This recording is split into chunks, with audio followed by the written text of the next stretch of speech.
Welcome back to another episode of King of Cups.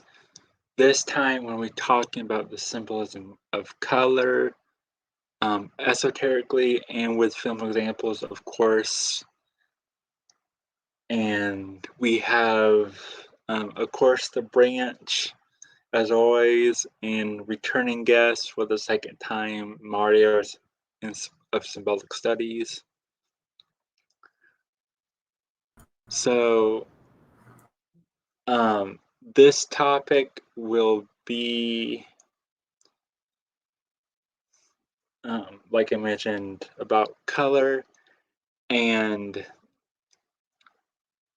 we'll be going through kind of progressively through the color spectrum. We organized it or the branch more so, organize it in the correlation of the classic Roy G. Biv, which we was pretty much all of us were probably taught that in like elementary school when we was learning about colors and stuff. So we're going to progress through that acronym, and the first thing I would like to say to start us off on um, is to point out that our thumbnail I made is actually from a movie called The Cassandra Cat, which is a French film from the 70s, which is about a traveling circus, and their main attraction is this cat that wears sunglasses, and when they take the sunglasses off, whoever makes eye contact with the cat, they turn into whatever color symbolizes who they truly are. And so, they kind of do upheavals throughout the towns as they go. So it's a a small town, and the circus comes, and you just see these people, these villagers that we're introduced to, and they turn to red, to blue, to yellow, to even gray. And it's a very fascinating movie, especially in a sense of attaching color and people's internal emotional state. I think that they might, be wanting to hide from each other. Like the lovers might turn red, but if one of them is having a different emotion, one of them might turn like gray or blue or something else that and then they're embarrassed for having their true color shown. And it's just a very fascinating film. So I used it as our thumbnail. So I wanted to shout that movie out because I thought it was um, in brand for the theme of this episode. Is there anything you guys would like to say um, initiatory before we get into our notes? Yeah, sure. First of all, thanks for having me, dude. Color symbolism is incredibly deep and interesting. And as I was looking into it over the last couple of days, prepping for this chat, one of the things that kind of stuck out to me, just looking at several resources of color correspondences and maybe the emotions or the myths and the deities and things like that are tied to the colors, is I think that there's a lot of room for interpretation with what colors mean, So I was really surprised to see some cultures and how they viewed red and how they viewed yellow or blue or green or whatever. And so it was actually a little less universal than what I expected it to be. I think green definitely, obviously, it implies nature and growth and the earth and things like that, but there's a lot of variation in this, and so that was something that I thought was pretty interesting.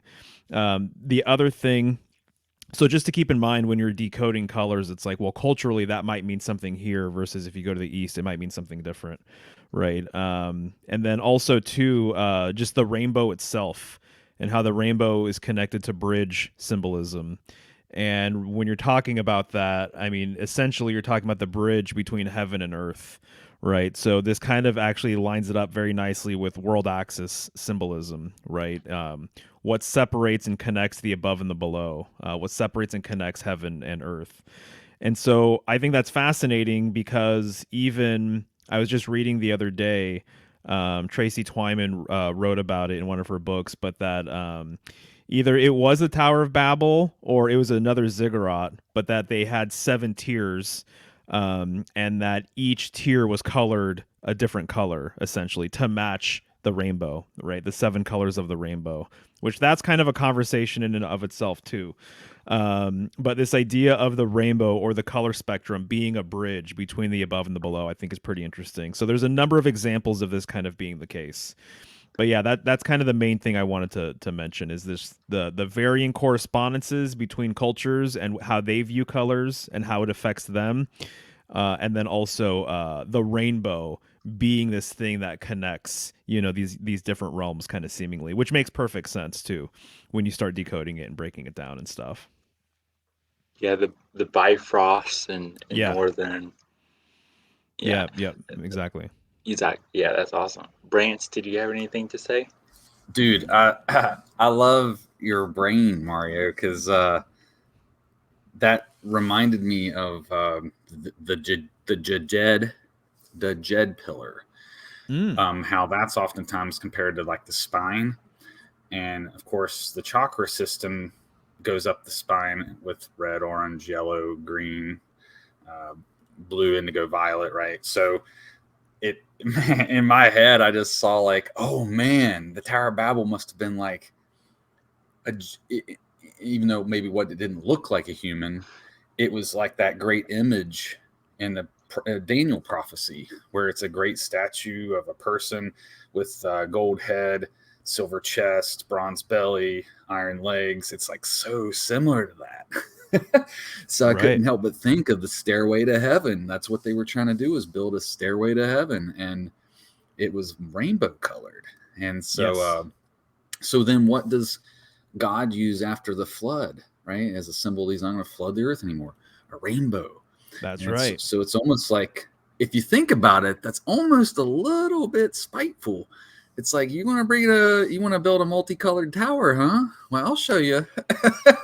And destroy it. And then here's after the flood, then of course we get another rainbow. And then Jacob gets the ladder to heaven, so it makes me wonder, oh, was that multicolored? you know maybe Mm, not, because after excellent. all, what are we really saying with this? You mentioned the deities. I'm so sorry, I forgot to even introduce myself. This is how I get. but yeah, the planetary shells, beyond our firmament, each shell is like a different planet, so therefore a different color. Well, the highest throne, right, Saturn. And so I think that vibe is kind of at play there, with the stairway to heaven. Each one's a Oh, different sphere of heaven, so to speak. that's it. Malkuth being the one we're trapped in, right, with the firmament. But anyway, yeah, thanks for having me back, Chris. It's always a pleasure. Mario just triggered me in a good way. I'm gonna So say I'm already loving the conversation as it's going on. Um, Especially because like Mario said, I mean the bridge is. I mean that I've seen it in so many illustrations from like Norse mythology to even people when they illustrate the cosmic egg, they always include the rainbow bridge in it as mm-hmm. well. So yeah, amazing start already. This awesome. So first in our notes, since like I mentioned, we are going through Roy G. Biv. That first one, of course, the R in it is red, and um, for example, in movies, to start us off in, I was thinking about this. I got a contrast between two different movies that use red, but in completely opposite symbolisms. And of course, in the last video Branch and I recorded, our first episode of the Sign Files, we mentioned Simone and we was talking about AI and stuff. And so when I thought about red, I thought about the movie Her, by Spike Jonze, starring Joaquin Phoenix, where he is like a lonesome incel in the near future, but then he gets a new AI on his device that he downloads, and he starts to fall in love with it, right? And it's like this rom-com, but it's with a human interacting with the AI, and everything about it, when he downloads it, it's like this soft red, and he's like wearing a red shirt a lot of times, or like a red tie, and it's supposed to symbolize their affection as they drawn closer together, as silly as it sounds.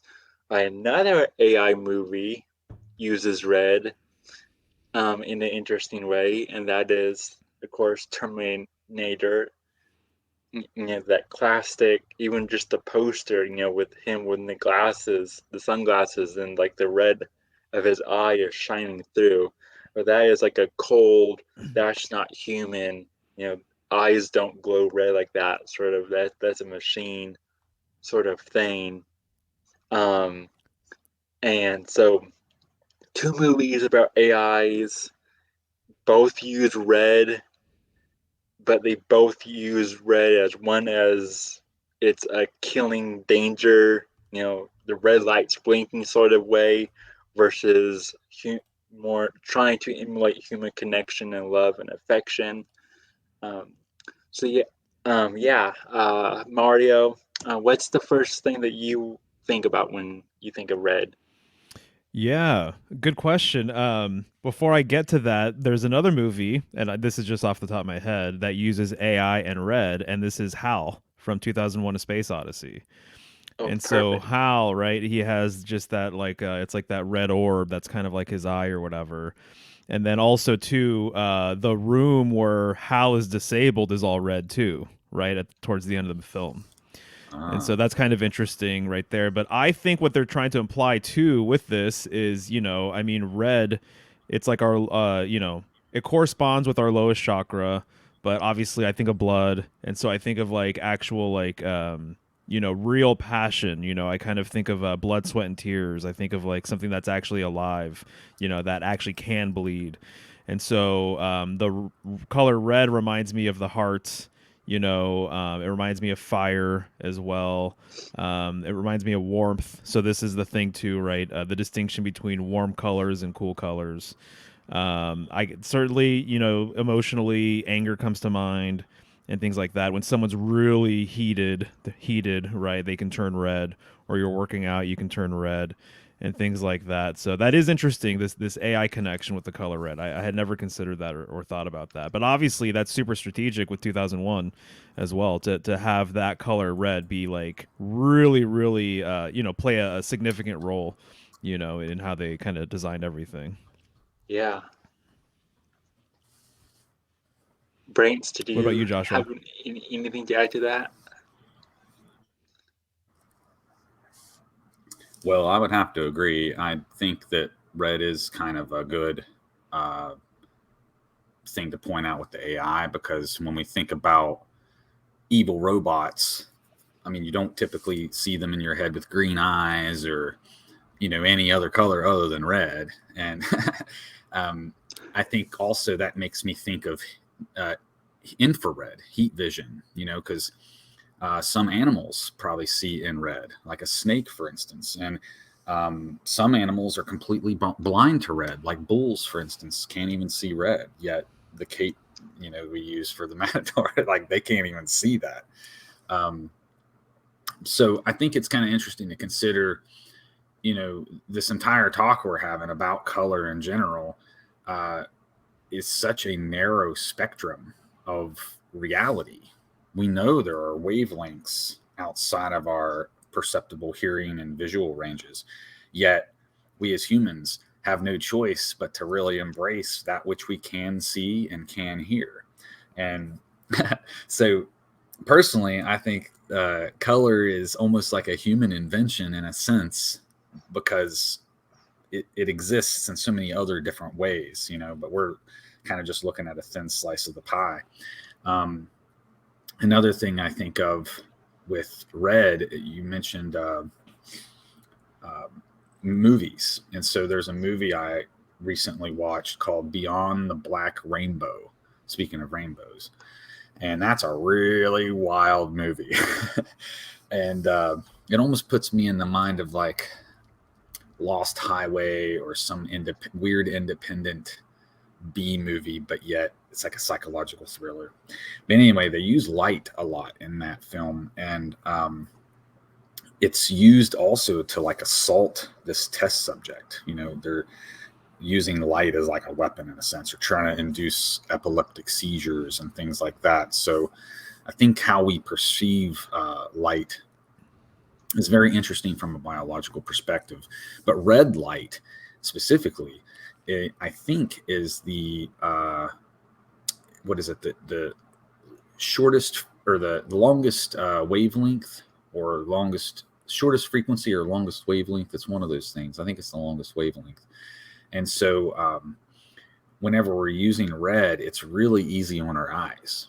So for instance, if you use night shift for your phone or your computer screen, you can take the blue out of your screen and make it red, and that keeps you from getting artificially stimulated.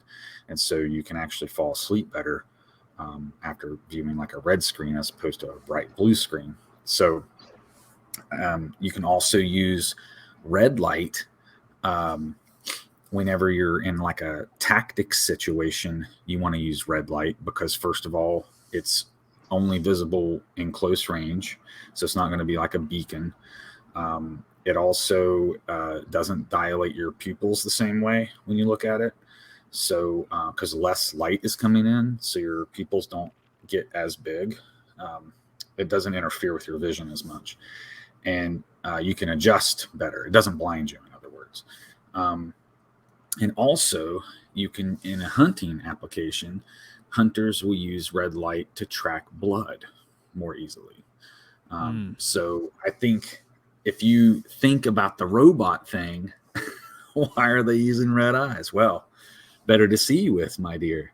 So whether that be your heat or your blood, whatever it might be, they're aligned with that frequency. And if we really think about, well, what is red in the physiological sense? So if we like take the rainbow and map it to the human body, red is the head, right? Red head like Chris, for instance. Under that cap, he's got red hair. And so what is artificial intelligence but an artificial brain, right? So an artificial brain having red as its color, I kind of see that really being jiving well, because like the color behind our human eyes would be the same color in a sense, I don't know does that make sense? Yeah, I see what you're saying. you made me think of, Joshua, is I saw a video of someone talking about before night vision, where we use green. It was originally infrared,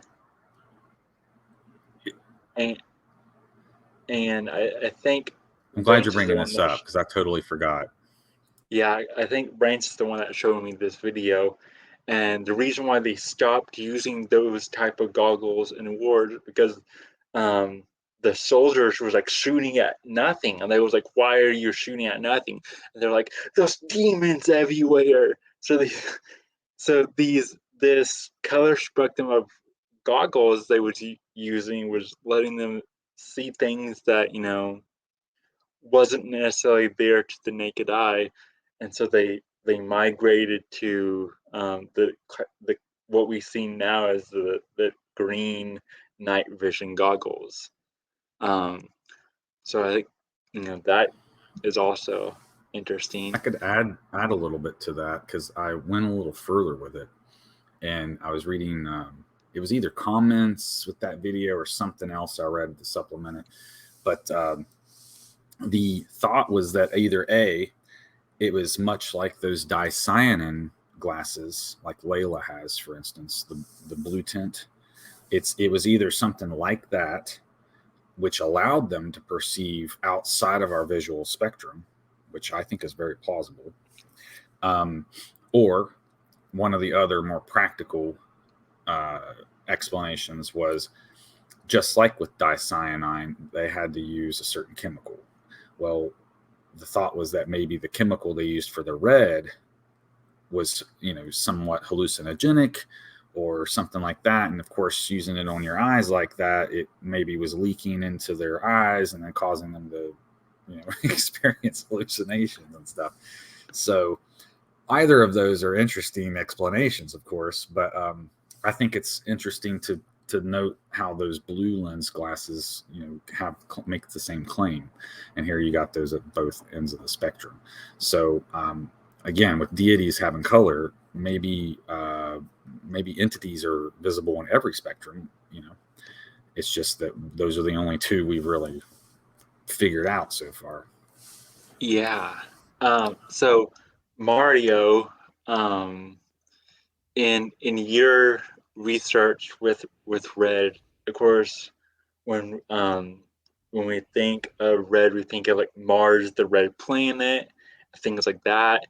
Is there anything else in your research that has stuck out to you about red, in particular? Yeah, sure. And I was just going to bring that up, right? So Mars, which to me relates to as well several things, but obviously Mars being known as the red planet.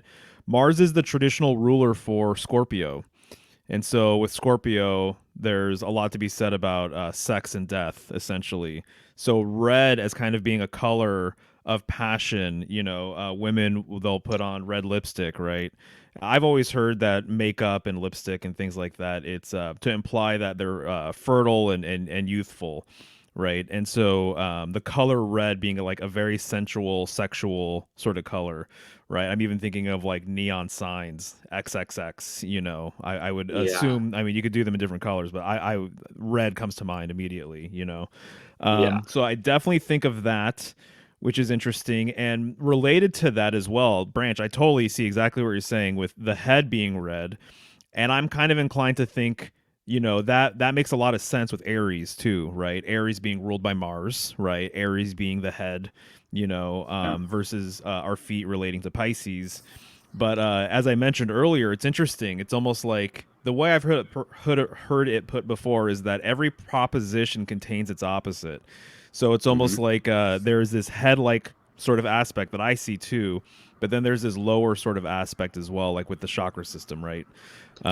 So like red being the root chakra, and so what I've always heard too, I know you guys have heard this before, but right, a lot of fast food logos and things are using these lower colors, so red, orange, yellow, and I've always heard that it actually like kind of it speaks to our kind of lower senses, carnal senses potentially. I know there's something having to do with it somehow relates or correlates to our hunger, and maybe stimulates our appetite or something along these lines. Mm-hmm. But there's kind of something to it, which is why McDonald's and all these other places, like to use red and yellow and things of that sort. So just a few thoughts off the top of my head about red. Well, and condiments. What are your popular condiments in America? Ketchup Sure. and Yeah. mustard, and. So I think there's something to that, and you're right. Whenever I was doing some research for this episode, it did occur to me about the almost inverted order at times. Like red and to blue, and because the chakra system does kind of flip it on its head, so to speak, and I did think about that. So but I think it also and I wasn't sure when this would be the best time, like now or at the end. So maybe I'll just mention it now. We can go into more detail later. Because seasonally we are in the more blue area, but we're also headed towards spring right now, and so soon it'll be Valentine's Day, for instance, and so that's not fully red though. That's pink, and so I think what we kind of see is in that space between where it's blue into violet, it's transitioning from violet back to red. And I think pink is basically the color that's in between those two. And of course, there's other reasons too for that, and that's that they would mix water or not water, milk and blood together as like not necessarily a communion, but like it was customary to mix goat's blood and milk together and slap each other naked with bloody goat pelts, stuff like that. But what we get today is pink out of that,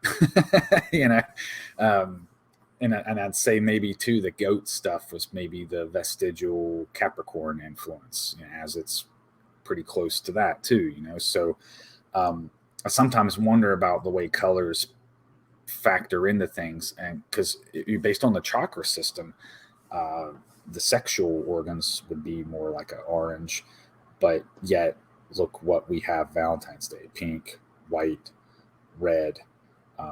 And I agree, it's probably also a reference to like rosy skin, voluptuous lips and rosy cheeks. Like women will do things to themselves, like plump their lips, put blush on the cheeks. There's something about that ruddy appearance that is, I guess, supposed to incite excitement. I guess it symbolizes life because like when a body is dead, it gets blue in hue. Blue Of course, lips is a sign yeah, of death. and then when there's life, there's blood flowing. You have first blood or do you have last blood? Like that, or well, what Mario and Josh was making me think of when they're talking about red being the head, but also the lower chakra, that mirroring makes me think of like that classic. I'm sure that a lot of people think from that classic Pink Floyd album, Dark Side of the Moon. And if you think about that, like when light reflects off of glass, it does. Not only does it split, but it does flip. Oh, okay. So Excellent. Yeah, So that's great. maybe in that sense, maybe there is some type of mirroring. We talk about as above, so below. So maybe since we are, like call ourselves like mirror of God and all that, that we're actually our mirror. So that's maybe why the chakra system is set up the way it is that we are actually mirrors of the divine in that way. I like that, man. Yeah. Yeah, I like that too, for sure. The last thing I'll say, just real quick, in terms of the life aspect of it, which I think you're absolutely right, and that's a great point. Someone who has passed, the color leaves them that warm color. I think of menstruation, and so and then I think of childbirth and how bloody that is as well, right? And so and how red it is. So anyway, so just wanted to put that out there as well, but. Good stuff, guys. I like it. Yeah. Yeah. May I add a couple more things about red? Yes, please. You started talking about blood, and that got me thinking about sacrifice. Most of your sacrificial animals in the zodiac tend to be, you got your lamb and your bull, and there's parts in the Bible where it talks about, like hundreds and thousands of these animals got slaughtered and sacrificed. And so doves too, which aren't necessarily mentioned in those zodiacs, but anyway, that those sacrificial animals tend to be in the spring, so we get this red and into orange kind of aspect there, but also oxygenated blood is red. If it's not, tends to have that more blue purple color, and so the reason it's kind of a sign of death is that it's no longer oxidized. So that whole Mars component with the iron is very important there, I think, to make note of, because it's once the blood passes, I think the left is the artery side, it comes into the lungs and gets the oxygen there, and then now it's reddened, right? But another thought was that some of the creation stories, like for Hebrew and also Egyptian, talks about the ram and the pool. Ramua, born of the flood, begetter of the ram and the pool. And I've always thought this was interesting because it helps to tie together some of the seemingly contradictory characteristics of Aries, both fire and water. Well, the lamb itself was born from the water, and then you sacrifice it. There's your blood, and then you burn it. Fire in this sense would be the sacrificial fire, and waters would be the waters of these deep waters. And I think it kind of is like a hat tip to the you mentioned. I know I keep coming back to deities, but these hierarchies, I think it had a lot to do with that too. But then also we're told how in the Hebrew where humans are created from the red earth. Adam means red man, and so I can't help but think of humans having been created from earth gathered at the altar, like the first mound of earth to come up out of the oceans, and then that blood-stained earth created us. And so I think red in a way is like you said, life. We can't get away from that. Like it's part of who we are. And so and one other thing that probably is related to this, I would imagine, is an alchemical phrase I hear sometimes, and that's the red wool of alchemy. And I always tend to think of the sacrificial lamb. When I think of red wool, I think of a sacrificed lamb, and what that relationship to the green stone. We'll get to green later, but the relationship it has in alchemy to like the philosopher's stone and those different stages, and the concept of something having to be sacrificed. It's not always very popular in mentioning it in the church, but sometimes you can hear, the lamb that was slain at the foundation of the earth. Well, why did God have to sacrifice the lamb to create things? It was almost, like there's it's also kind of comes back to law that we're not even aware of, and how sacrifice kind of factors into that, So, I don't know. I guess I'll just leave it at that. Yeah, awesome. Not all clay is red, but I also think of how common red clay is used. And then when I think of clay, I think of golems, and then which gets us back to alchemy and everything. Dude, we are the golems. And, so to continue on, the next color in Roy G. Biv, of course, is the O, is the orange, which to me, what I always think of about orange, again, to start us off with the movies and stuff, is in the 90s when digital,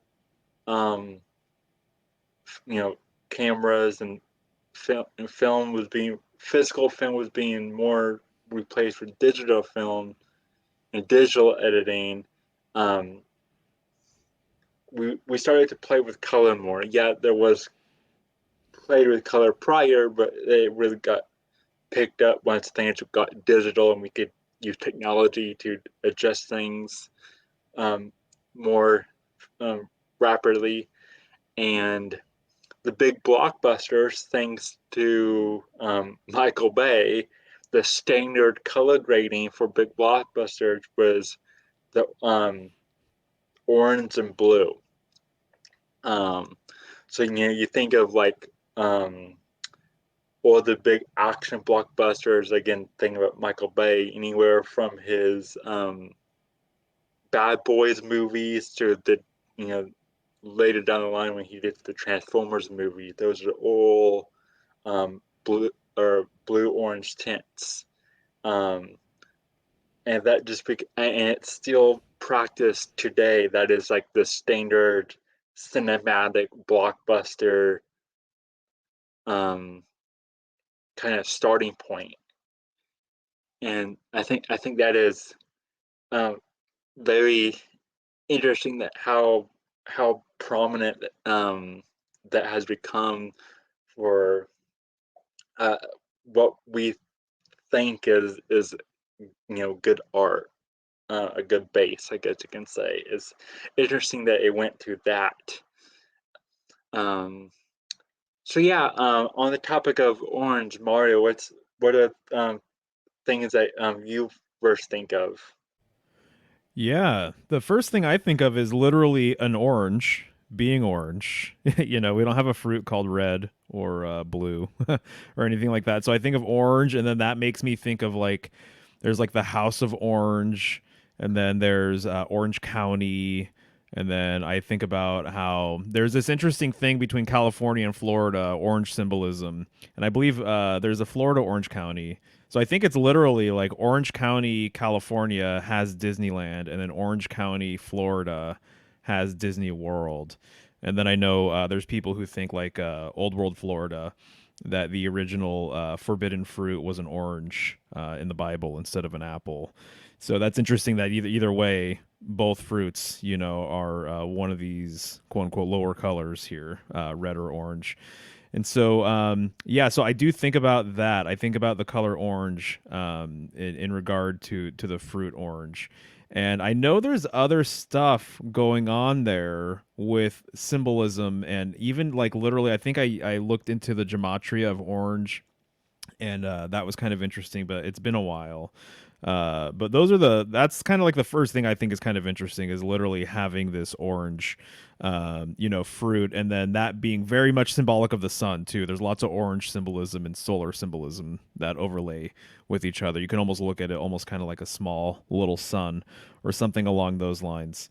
And so, yeah, solar symbolism definitely at play for sure. And then even we were just talking about Aries, and the card that corresponds with Aries is the Emperor, and at least the Thoth version of the Emperor card is extraordinarily orange. It's just like different shades of orange basically.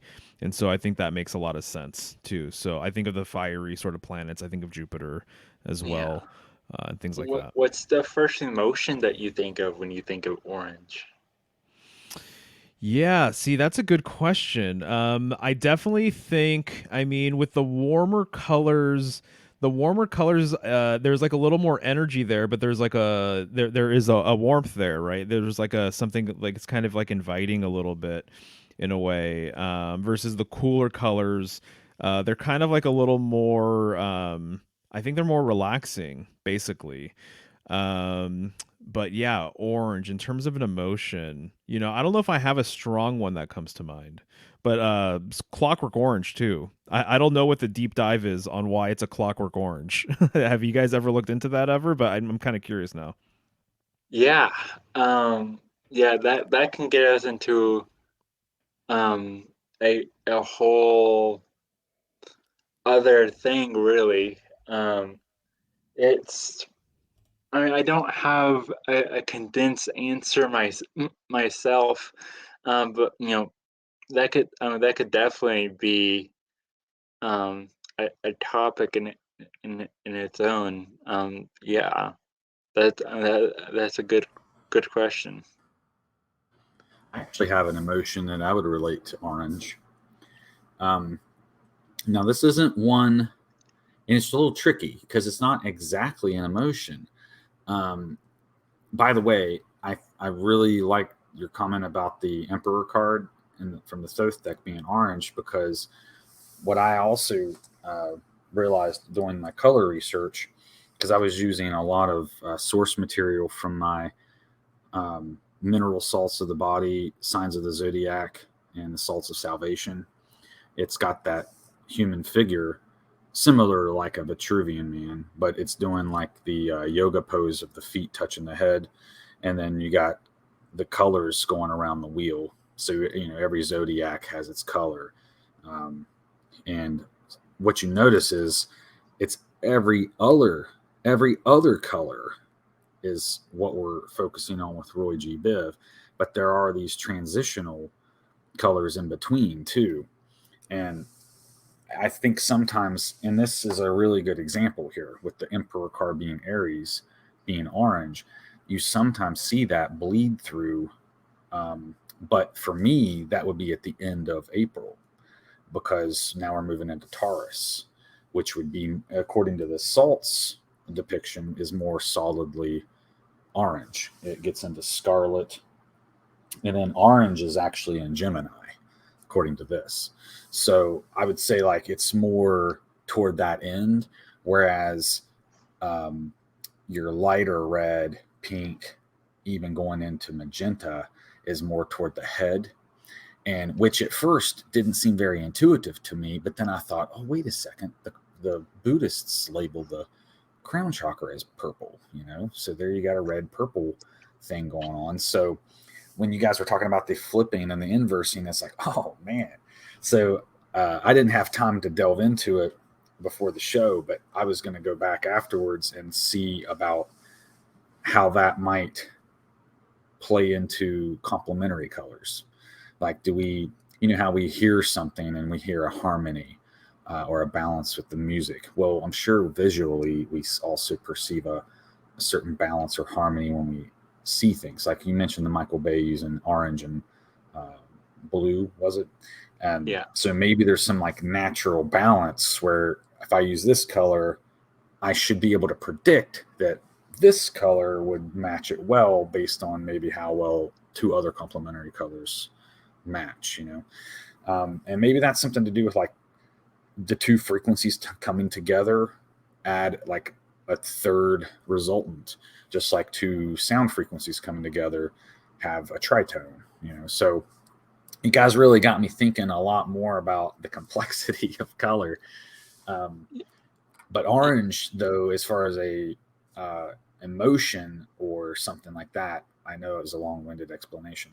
But orange is also the lungs and the breath, so forgive me. But I would say intellect and curiosity. So it's not exactly an emotion because we're still kind of in the head region too. And so it's almost like a thought or intellectually based emotion to me seems kind of practical there. Whereas as you move down into the lower areas of your body, it's different emotions altogether, But anyway, yeah, I just wanted to kind of mention my thoughts on orange. Yeah. Thank you. Yeah. It's interesting that you said courage or intellect. Mine was going to be determination. Oh, good And one. yeah, I've noticed Very in a lot of Taurus.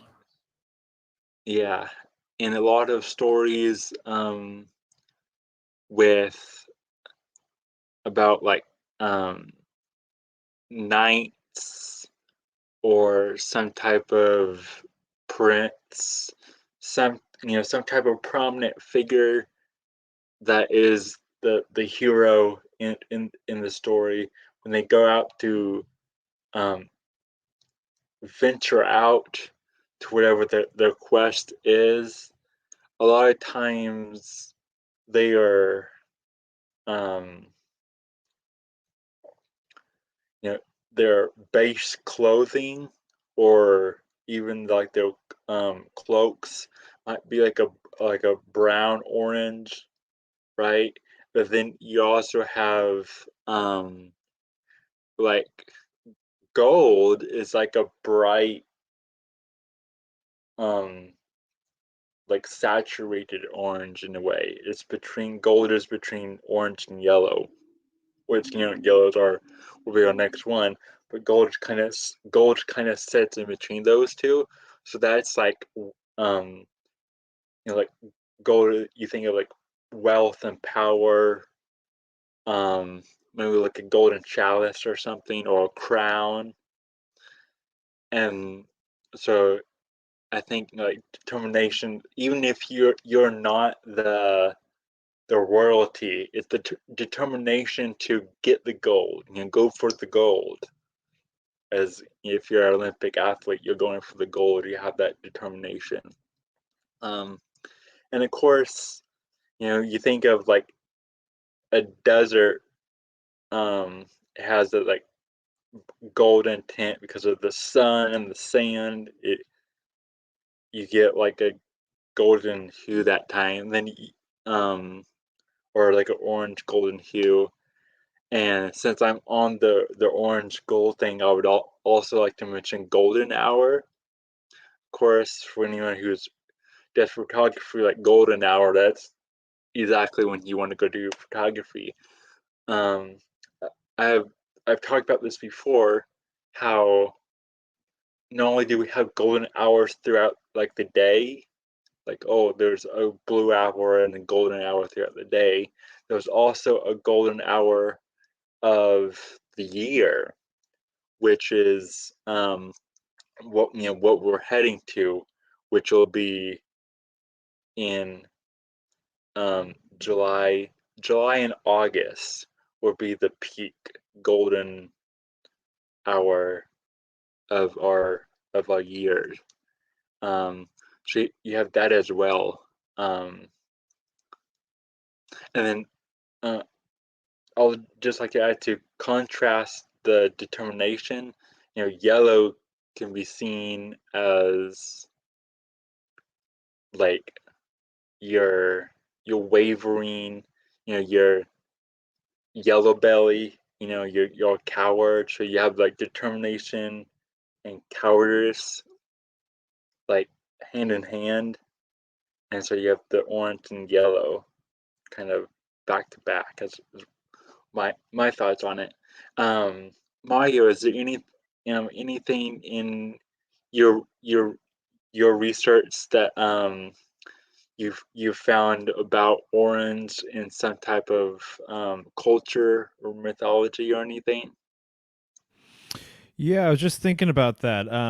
Nothing's kind of like sticks out in terms of like mythology using orange, but I was gonna mention the I wasn't gonna say golden hour, but I was gonna mention the sunset and sunrise, and kind of like there's an orangey sort of color going on there, depending on time of year and a few other factors, and then also to just regarding the its relationship with yellow, I'm thinking too of like the strength card, like the rider weight strength card. It's like big yellow background, but then the line itself is actually more orange, and that same orange is also behind the emperor, in the rider weight version of things.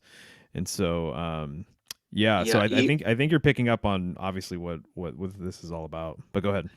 yeah. I was gonna say, when you mentioned the lion, even the lion himself, the fur we see more as a yellow, and then the mane be more orange.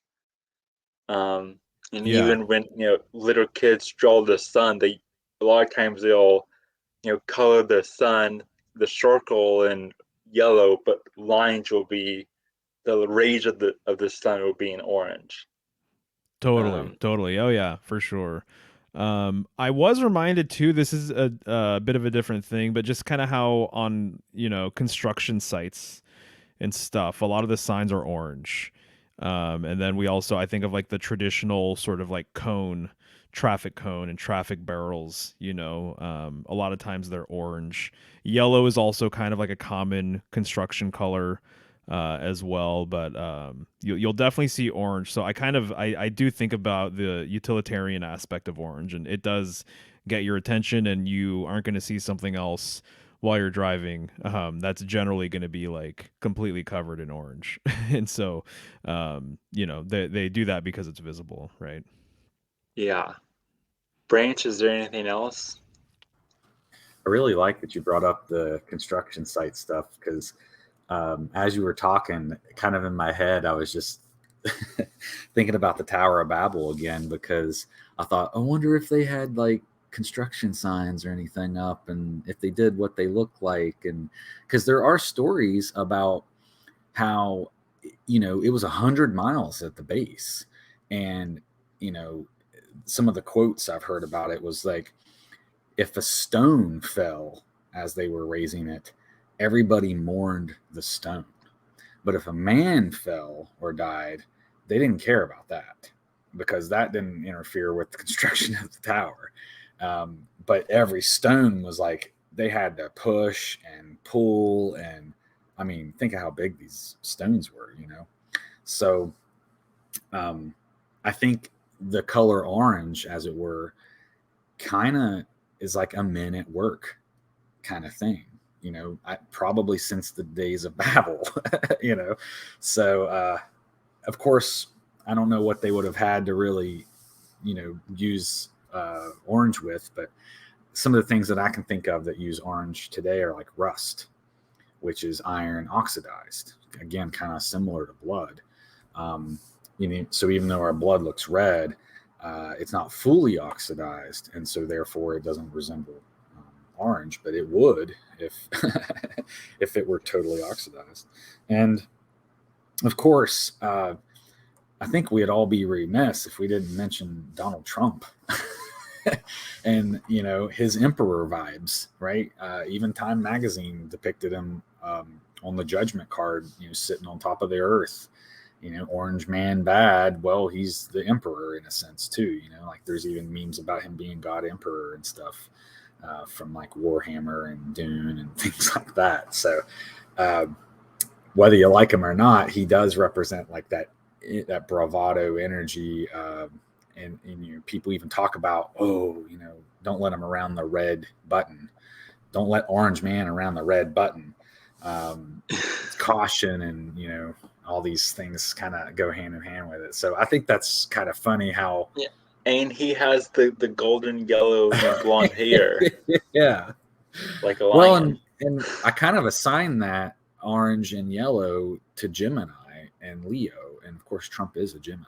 So perhaps it's very fitting. Maybe that's what makes him such a character, is that he really matches his, like everything about him, like synergistically works to make him what he is, But so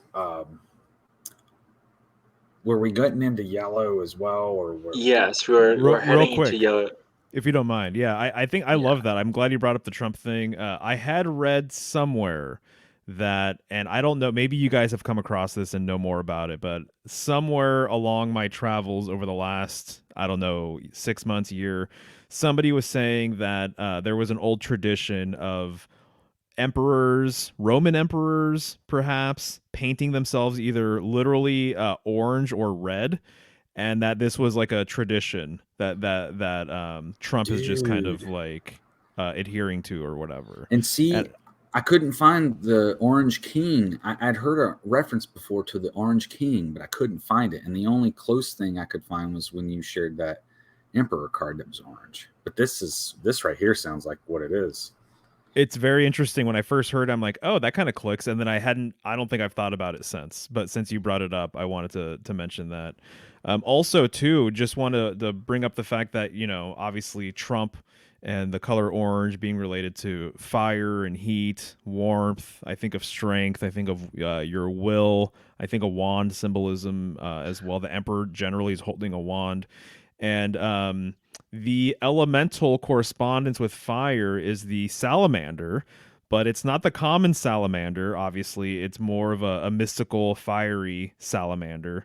But here in the Pacific Northwest, we have orange salamanders. And so we have like these burnt orange salamanders that I see, I wouldn't say all the time, but it's not uncommon to come across them. And so it's sometimes I've wondered when I'm looking at the salamander, just kind of walking around and they're orange, if somehow that's related to this idea of this kind of mystical fiery salamander. But I was just thinking of orange animals, and I'm like, oh well, we have those salamanders around here.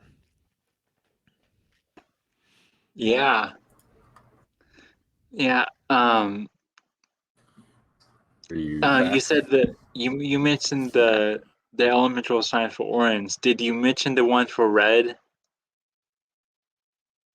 When we was talking about red, by chance? Like the Oh, elemental creatures, right? Yeah. And so there's four of them. So there's one for fire, which would be the salamander. The sylphs would be for air, and then the undines would be water, and then the gnomes would be earth. Okay. Yeah. Awesome. Yeah. Um. I got one more orange thing. The oldest pigment apparently is ochre, because I was trying to find the red man thing that you were talking about, and I remembered there's this.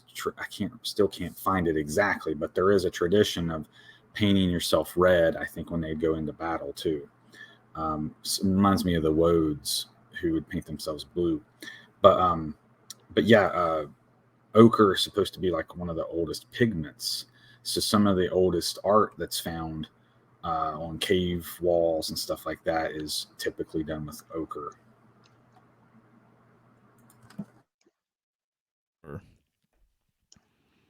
Awesome. Yeah. Um. Just kind of. I know we mentioned yellow already. But to kind of start us off on that um next section, the why and Roy G. Biv, as a movie reference. The one that I just found, I remember watching this scene and how much yellow was in it and just loving it. And that that's in the movie The Green Knight. Um, and there's that movie is it's so color coded, and I love the way that film uses color. There's a scene um, in the lighter half of the film where Sir Gawain is on his journey, and he's in the forest, and he has been following this fox. So fox orange here.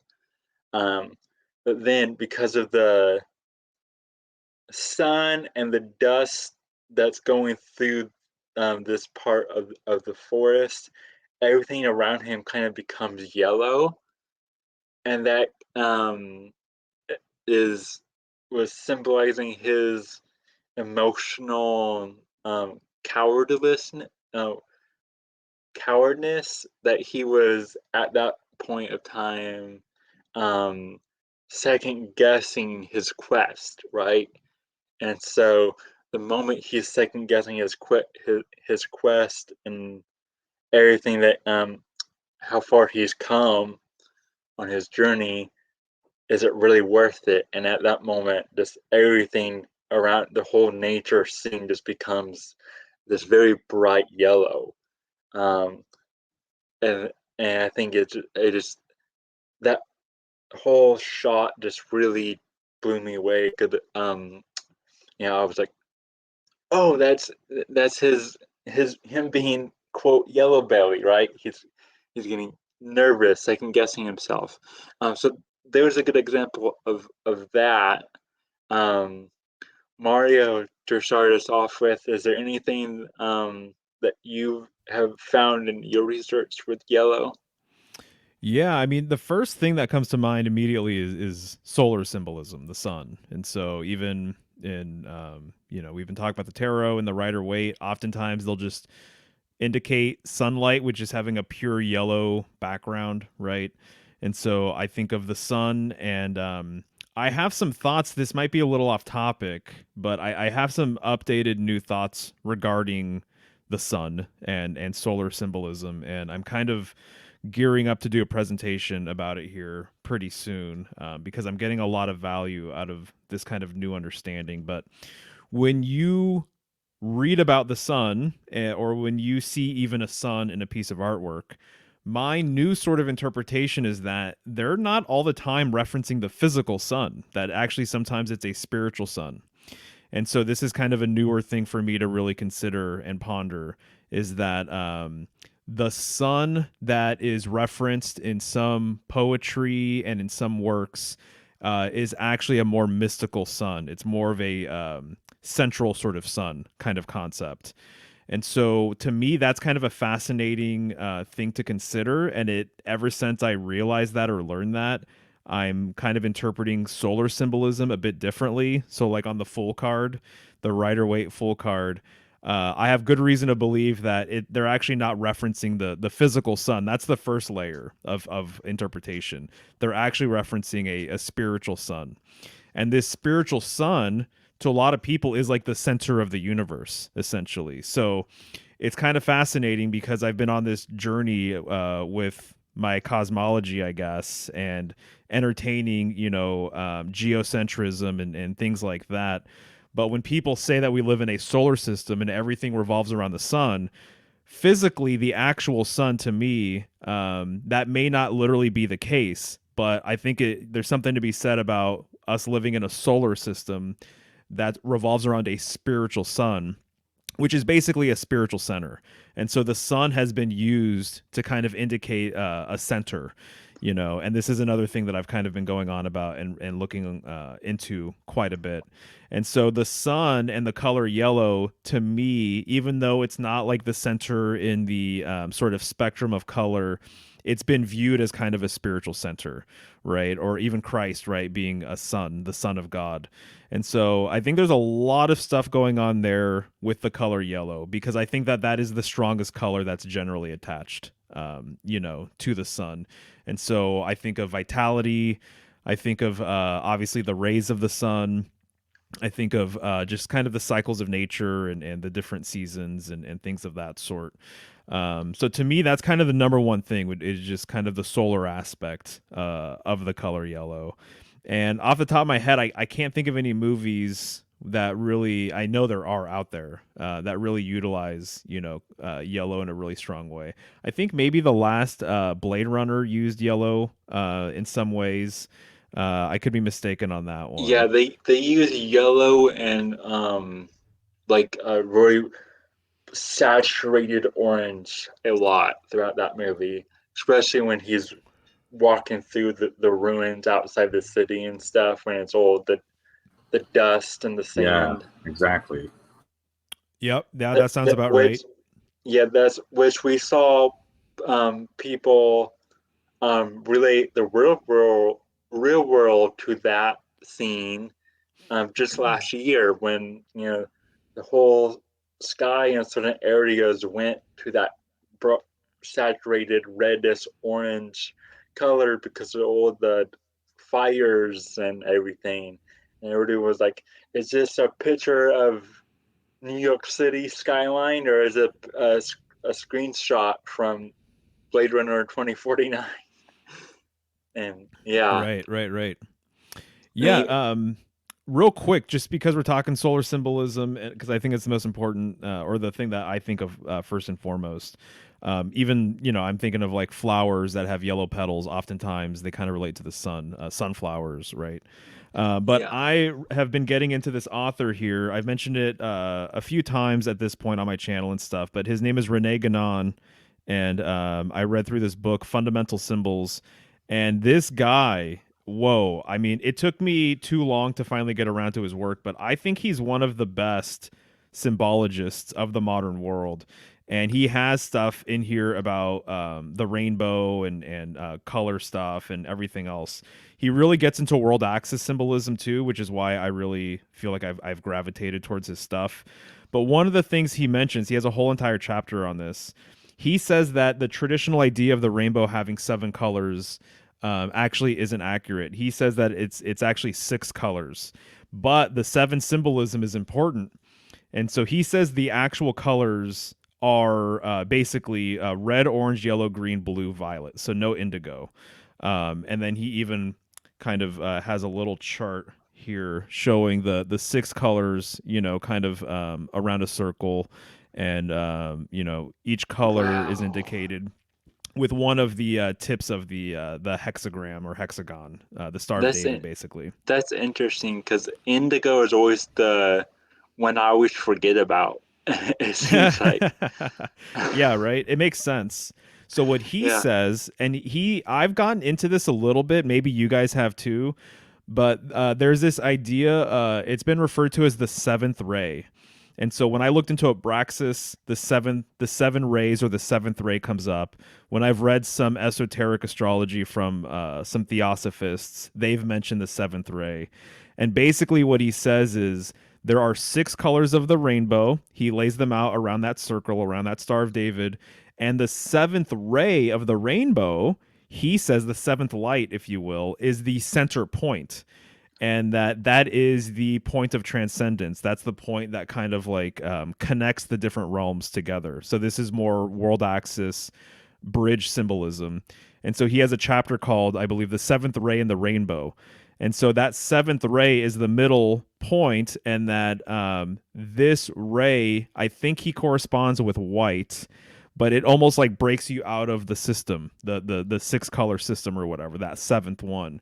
And it's really, really interesting because the spiritual sun has also been referred to as the seventh ray as well.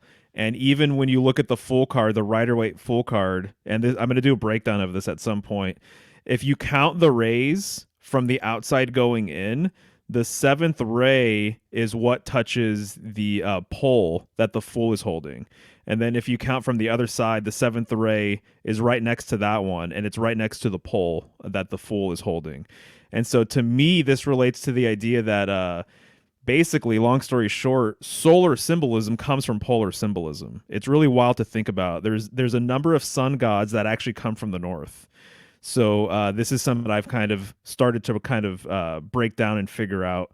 Apollo comes from Hyperborea, as an example. The first sun in the Aztec tradition, they have this understanding of five suns, five major cycles. The first sun corresponds with the north. It's not uncommon for the lion, which corresponds with the sun, to be from the north as well, or have some sort of northern correspondence. So the fact that the Fool is holding that pole and it's going right to the sun, and then the seventh ray, either which way you decide to count from the rays outward going inward, match up with that pole. To me, it's kind of it's relating to this older sort of symbolic age, which I call the polar age, or the primordial tradition is what Rene Guénon calls it. But he gets into this, if this is interesting to people, this idea of a seventh ray, or there being six main colors, but the seventh one is kind of like a spiritual one. It's what transcends that system, if that makes sense. Yeah, that's awesome. Um, yeah, and that to go back to where when you were talking about like a second sun and all that. I know some people speculate that the second sun was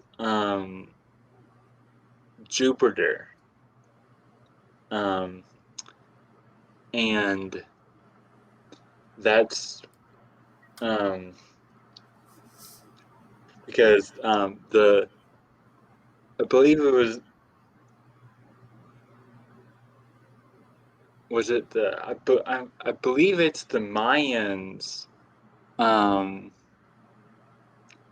that their calendar was, I think theirs was the birth of Jupiter that started it, if I'm not mistaken. I've also heard Saturn as being a second sun, back whenever there was like what they call a golden age. Again, the golden reference. Yet it was purple at that time. So Yeah, maybe obviously, I'm thinking of Saturn. well, it could very well have been Jupiter, Yeah. but I could see the case for both. right. Yeah, really. And then so just to clarify this point just real quick, is that there's a book I read recently called The Man of Light in Iranian Sufism. There's a lot of esoteric Islam is blowing my mind right now. Some Right. of the things that some of these authors have been talking about, it's just absolutely wild. But in that book, he begins the book by mentioning the word Orient. So Orientalism. It's kind of an outdated thing for us to refer to the East as the Orient. But he talks about where this actually came from, and he says the word Orient comes from orientation, and that you can't get oriented here in this place without understanding where the North is. And so he was saying that to the mystic and to even like Freemasons and things like that, it's always interesting that the stairway to heaven is actually going east.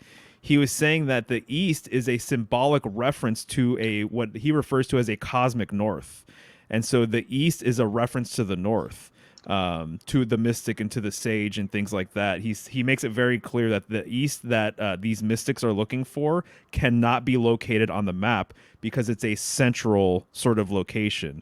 So literally, the direction east, where the sun rises, has been used to indicate kind of this supreme center, if you want to call it that, which I align with the world axis and I align with the pole star and the north and everything else. And this guy does too. So when you're seeing a reference to the east, it may not be literal physical east. When you see a reference to the sun, it may not be the literal actual sun. It actually might be a spiritual sun, like a central sun along the world axis. Yeah, that's awesome. And when you was talking about earlier the seven colors being six colors and all that, that jogged my memory of a movie called The Seventh Veil.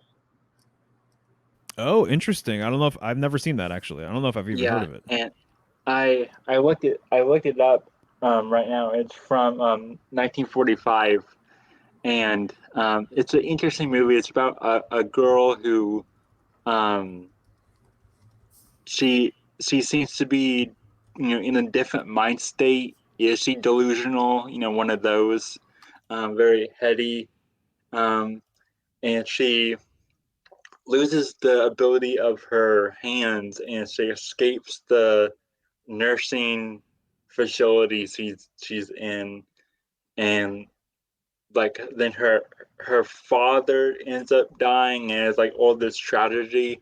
But it has to do with like more of the like the a darker side of like death and all of that. It's a very interesting movie, but um I thought the name always stuck out to me, because it's like the seventh veil. I'm like, oh, seven veils. Well, and that's an interesting Right. title. Yeah. It implies the final veil, in my opinion. Yeah, There's yeah. a in Irish lore. There's Balor, the king of the Fomorians, which were giants. He had one eye and would put seven veils in front of it. And every time he'd take off one of the veils, his death ray would get increasingly more powerful. So it kind of reminds me of like when you see Shiva Or with Cyclops. yeah. But that third eye in the Hindu tradition, if Shiva were to look at you with that, it would just destroy you. So it kind of reminds me of Balor in that regard. I had a couple of things to mention if you didn't mind. Yeah, I was gonna say, is there anything else you wanted to say, Branch?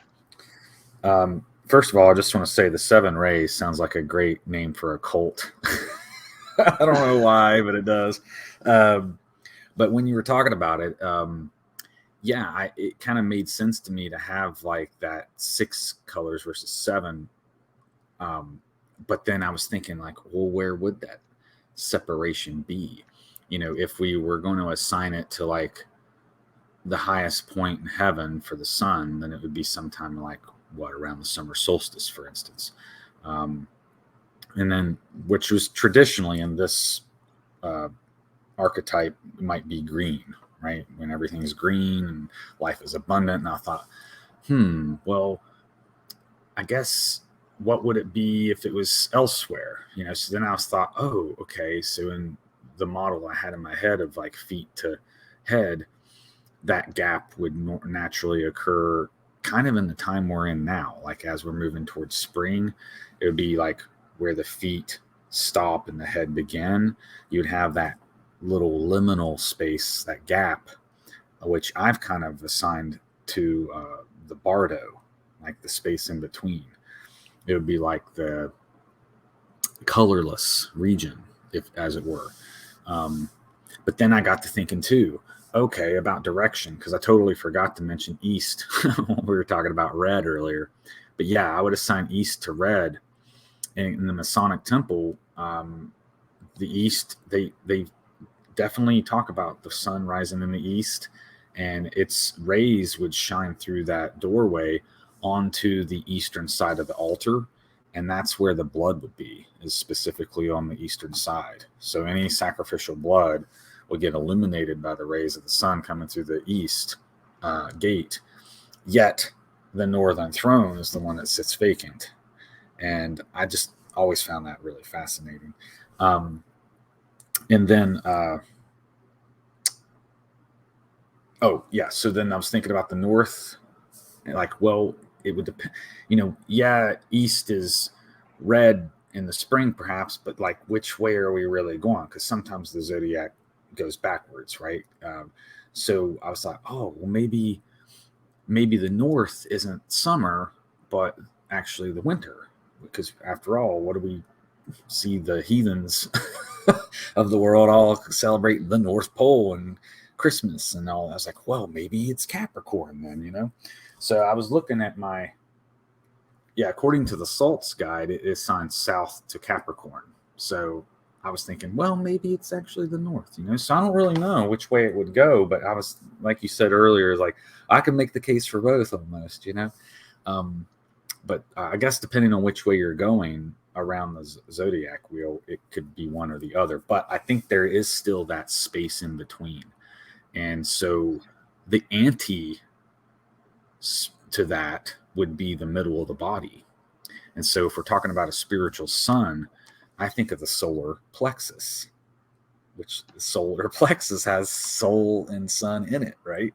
So, and of course, Leo is associated with that area of the body, like your gut, your back. A lot of your body's strength comes from your core, right? And so I think in a way that solar plexus region is kind of like where you find the essence, maybe in a way. I still think that the soul resides in the sacrum, as it were, the most dense part of our spine, but something is going on there, I think, with the solar plexus. Maybe it has something to do with the sap rising in the trees, like our sap that rises in our spine, maybe it's like the sun rising in that sense too, is like as it moves up your spine. So anyway, I know I was a little bit scattered, but I just wanted to throw a few of those things out there. Oh yeah, thank you. Oh, and you guys probably, and I want, for your all's benefit, I wanted to ask, since you've covered Lovecraft in the past, isn't there a king in yellow? Isn't that one of Lovecraft's books? You know what? I'm not sure, but if you came across that, I would not be surprised. It's I've read way more about Lovecraft and people decoding his works than actually his source material. Same here. After our conversation, Mario, I found that book is a scholarly book by some professors, but it's called The Medial Afterlives of H.P. Lovecraft. And it's just them talking about the aftermath of Lovecraftian stuff through media. It's a 2023 book, and it has anything from movies, comic books, podcasts, music, TV shows, like everything, comic books, all that. And it's that stuff fascinates me more than actually reading his work. It seems like, so I wouldn't know much about that either. Ken, I found the red people thing too, by the way. I totally forgot. So I did a quick search, and it's the Aurignatians, which I think is interesting because you got Auriga, is an eagle constellation, right? And or aura is like a aura or gold word.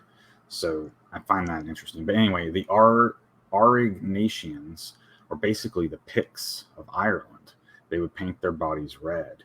And I think this might be also why Ireland probably got its name. Ireland is Irish anger, right? And we associate red with anger and rage and those things. Well, these people are painting their bodies red and going to war. So I can see how the Irish maybe got that reputation for being fiery and angry and violent just because they quite literally, that's what they were doing. Yeah, That's what they wanted you to think. The temper of redheads, the temperament of redheads. To go on, next we'll be hitting the G, which is green. Really quick, movies. A lot of people probably think of like the puke green of like the Matrix and all that. But actually, the first thing that came to my mind was actually the Emerald City from Wizard of Oz, and seeing it as like a shining beacon of like hope and peace, prosperity. I guess you can say oneness, the union, and all that. And also going back to the Green Knight, in the story, he has his belt sash thing, which is important to the story. Is also green, and at one point he loses it, and that's supposed to be his I guess you can say his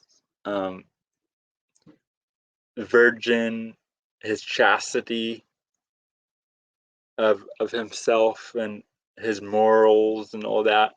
And then once that gets compromised, he gets his belt taken away, his green belt. So yeah, there's that. Mario, his chastity belt. Yeah, exactly. In green symbolism, of course, in alchemy you have the emerald tablets and Right. all of that.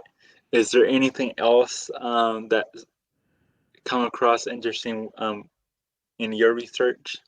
Sure. Yeah, I think kind of actually this really tells or says a lot about the color, but my understanding is the human eye can pick up more shades of green than any other color. And so that's fascinating to me and makes perfect sense because of our relationship with, plants and things like that. So I could see how the human eye can discern between more types of green than any other color. Also, based on being a designer for 20 years, I think that green might be one of the more difficult colors to reproduce. That was going to be something else I was going to mention regarding just color symbolism in general, is that one of the hardest steps or one of the hardest things for businesses that are producing products and they have packaging that needs to get printed and stuff, color correction. Color correction with printing is hard. Color correction with screens is a whole entire thing. Like anything having to do with color and reproducing color is totally like a real technical thing that can get very, very nuanced and can drive you nuts if you Yeah, don't know what you're doing. And so I've that's had right? And so I've had projects with people, and it's like everything looks amazing on all of our monitors and stuff, and then we get it printed, and it's like a completely different story, and then we end up having to do all these different crazy refinements to kind of compensate and stuff like that. There's even businesses too where it's like they will literally produce their own ink.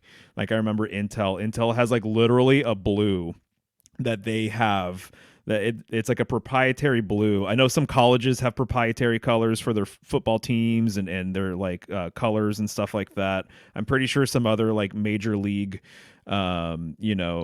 sporting companies and stuff, they do the same thing. There's probably like a proprietary gold for the 49ers or something, but getting the right color and matching stuff is totally like a science, unto itself. But green, I know there's a lot of variety and variation. And I would say that relates to its symbolic quality, in that I can think of more things to say about green off the top of my head than probably anything else, And so you already mentioned Emerald City. You take the yellow brick road, by the way, to get there. So I was going to say that about yellow, but forgot. And you already mentioned the Emerald tablets as well. That's great. Or maybe that's what you mentioned right off the bat. But its relationship with Mercury, I think is very telling. I think there's a lot to be said about that. Emerald being like a mercurial color. I think of Islam, and I think of green relating to the earth as well, like Mother Earth and things of that sort. And so, I mean, there's a lot going on there. So all you have to do Have is you go outside. have you looked at much about like green fire or the green flame? I haven't looked into that very much, no. Because I know I mean I don't know much when it comes to alchemy, but I know that it involves the alchemy and stuff, and that's something that I have to look up more myself. So I was just curious. Um, and, Yeah, no, I can't say I know too much about it. yeah. Before we go to the branch, I wanted to uh, mention when you were saying how are the colored correction for screens, and that's why Best Buy used to play. Perhaps they still do, but back in the, I guess you can say that the heyday of department stores and things like stores like Best Buy, um, having them come out to help install your TV, to color correct your TVs, because when you go to, at Best Buy to buy a TV and they have some on display, what the ones you're seeing on display aren't set at the factory setting for the colors as what you're buying in the box. They adjust it so it looks best at the display. So when people would buy the TVs and turn on, like, oh, why doesn't it look as good as it was when it was in the store? And then Best Buy would offer their services to come out and like program your TV and color correct it in the settings. You reminded me how big of a thing that was. Oh yeah. Branch, what is it about green for that sticks out to you? Well, I'm glad you mentioned the Emerald tablets, because that is definitely one of the preeminent things that I think of now in my life. I didn't even think to ask, what's your guys' favorite colors? Because that's obviously, we should have probably, when I was young, my favorite color was green, and all throughout my childhood. And then it kind of morphed into like orange. And then, I started to really gain an appreciation for black. And then, more recently, I like deep shades of blue. So, that is just something I think is interesting. That did your favorite color change over time or not? Can you guys answer that real quick? And then I'll continue about green. Yeah, Mario, you can go. Yeah, that is an interesting question. I don't know if I necessarily have one, and I think I maybe have different colors for different things. So, as an example, what I wear tends to be way more neutral. So I mean, I call this my streaming sweater, my streaming outfit, and so I wear the same thing all the time at home. Honestly, we work from home and all that stuff. But I actually, is it a color or isn't it? I like gray a lot, and so that's why I got a gray beanie here, and then this guy, and then I have a lot of gray shirts and things like that. But in my youth, I really used to like blues quite a bit. I don't know if I have a definitive favorite these days. Black too is something that I've always been partial to, especially with clothing. What about you, Chris? Mine has actually always stayed the same, and it's always been green. Um, in all of its shades. Um,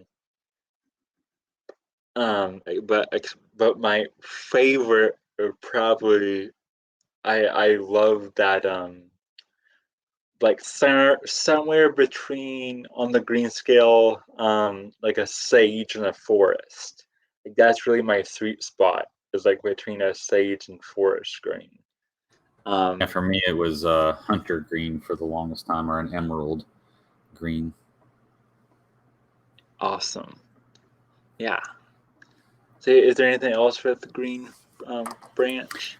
Yes, and so I would also add, because you asked about alchemical stages that maybe relate to green, and so I don't think it's really mentioned in the traditional story of like Christian Rosenkreuz or alchemical process necessarily, except we do see the green lion, and that's vitriol, and vitriol actually is the acronym standing for like in the earth is hidden the stone or something like that. So I think the green stone of alchemy is kind of this oblique reference to the philosopher's stone, which is actually white, albedo, and it goes through its reddening process, etc. But is maybe also some reference to like the green of this lion, and when it consumes the stone, and then you get the aqua regia, your king's water, which then you create gold from. So I think it might be somehow situated in that alchemical process where you would use the vitriol acid, which I think is like nitric acid. Um, so maybe there's an alchemical reference there. And how did they create the emerald tablets? You know, if you had an emerald tablet, you'd probably have to etch it with acid, I would imagine. So you would have to have some alchemical knowledge to know, like, well, what can I even do this with, right? So that was just some uh, green alchemical stuff that I wanted to mention. But it also makes me think of copper.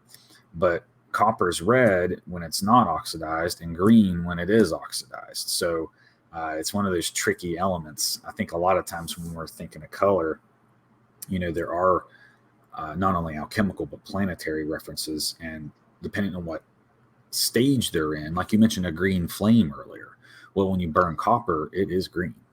So I think that's kind of an illumination to your mind too, is to like put some, whenever I was in chemistry class, we would do flame tests sometimes to identify elements, and you know, you would already know what to expect with certain elements. When you stick them into the flame, you'd expect a certain color. I think there's a novelty that you can buy but to make colored flames and campfires, and I would assume they're using metals, metal fragments or something to make that happen. But the Islam thing was interesting to me, and I think that might be because they, you know, kind of have this Black Madonna kind of vibe, referencing like Venus too on their flag with the moon. And so I think that there's like layers in that simulacrum, I think is the word, where depending on where your awareness is at in that like Sufi tradition, for instance, like a Sufi might look at that and be like, oh yes, this and this, whereas like the face value of it is like, well, we don't even know. You know, the flag's green.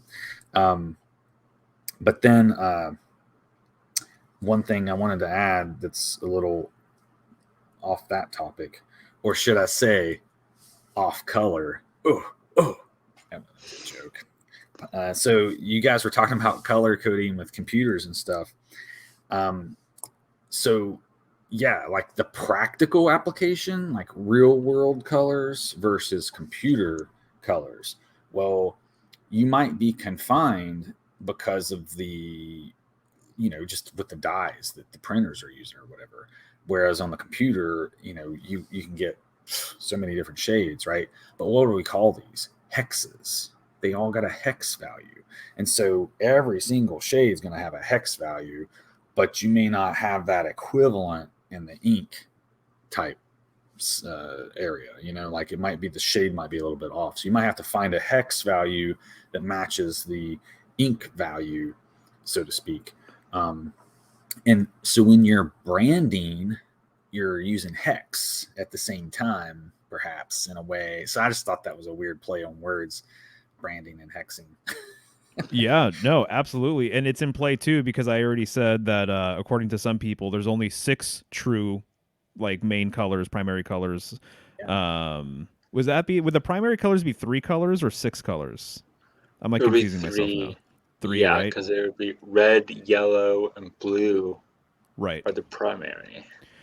Right. Okay. So hex. So 6 colors, if that's really what we're dealing with instead of 7 colors of the rainbow, then it relates to that hexadecimal numbering system is what you're referencing, right? So 6 digits.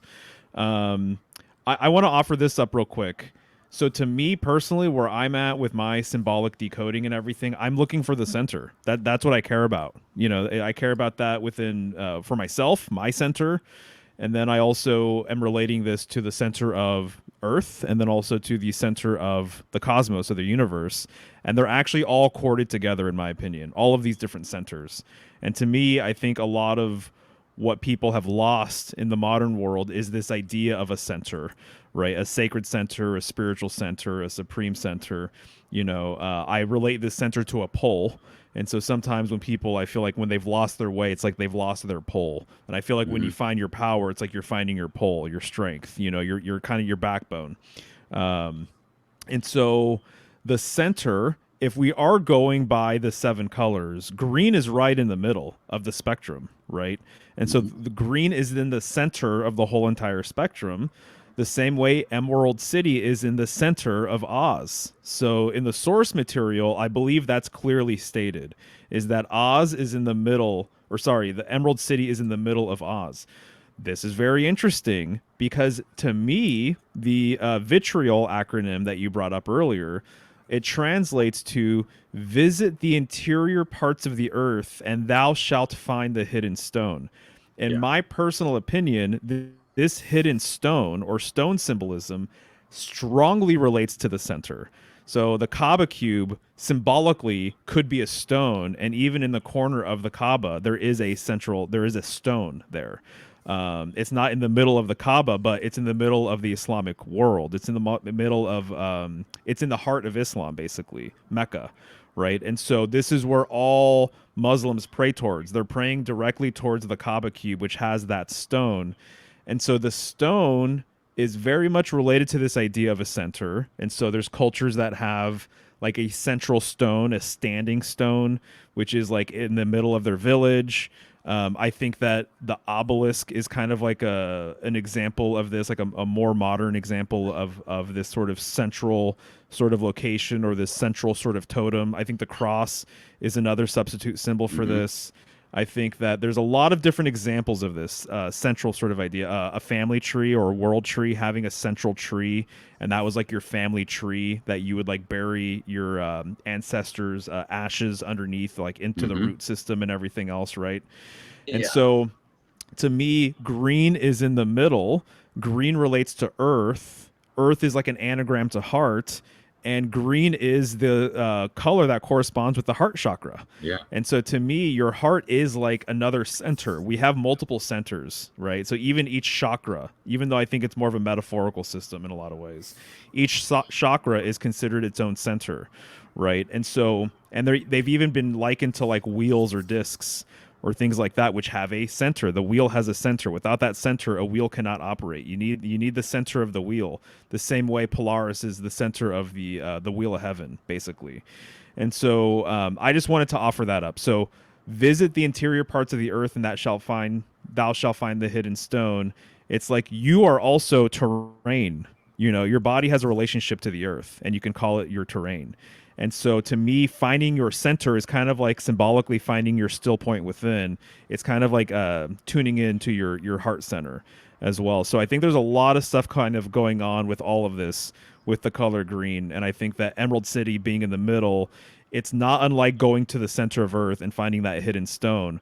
But that hidden stone is within you. It's your core, it's your essence, it's your soul or spirit or whatever you want to say. That's just how I look at it, at least. Yeah, I like that a lot. Yeah. Going on. May I? I know. I just got a couple quick things. I know we're getting short on time. Yeah. So, what do you refer to the innermost part of a tree as, Mario? Oh, I don't know, but that's where the newest growth ring is, right? That's the heartwood. Ooh, excellent, right? Made me think of Nice. heart. And the Royal Archway of Heaven has the keystone. So that too would be in the green.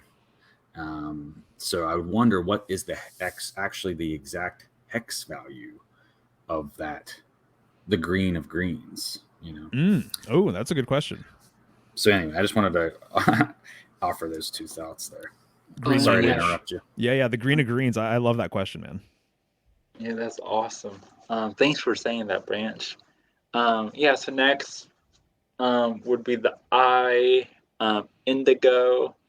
Maybe another, since Mario mentioned the 6 colors, I just thought of this. Another word that starts with I is invisible.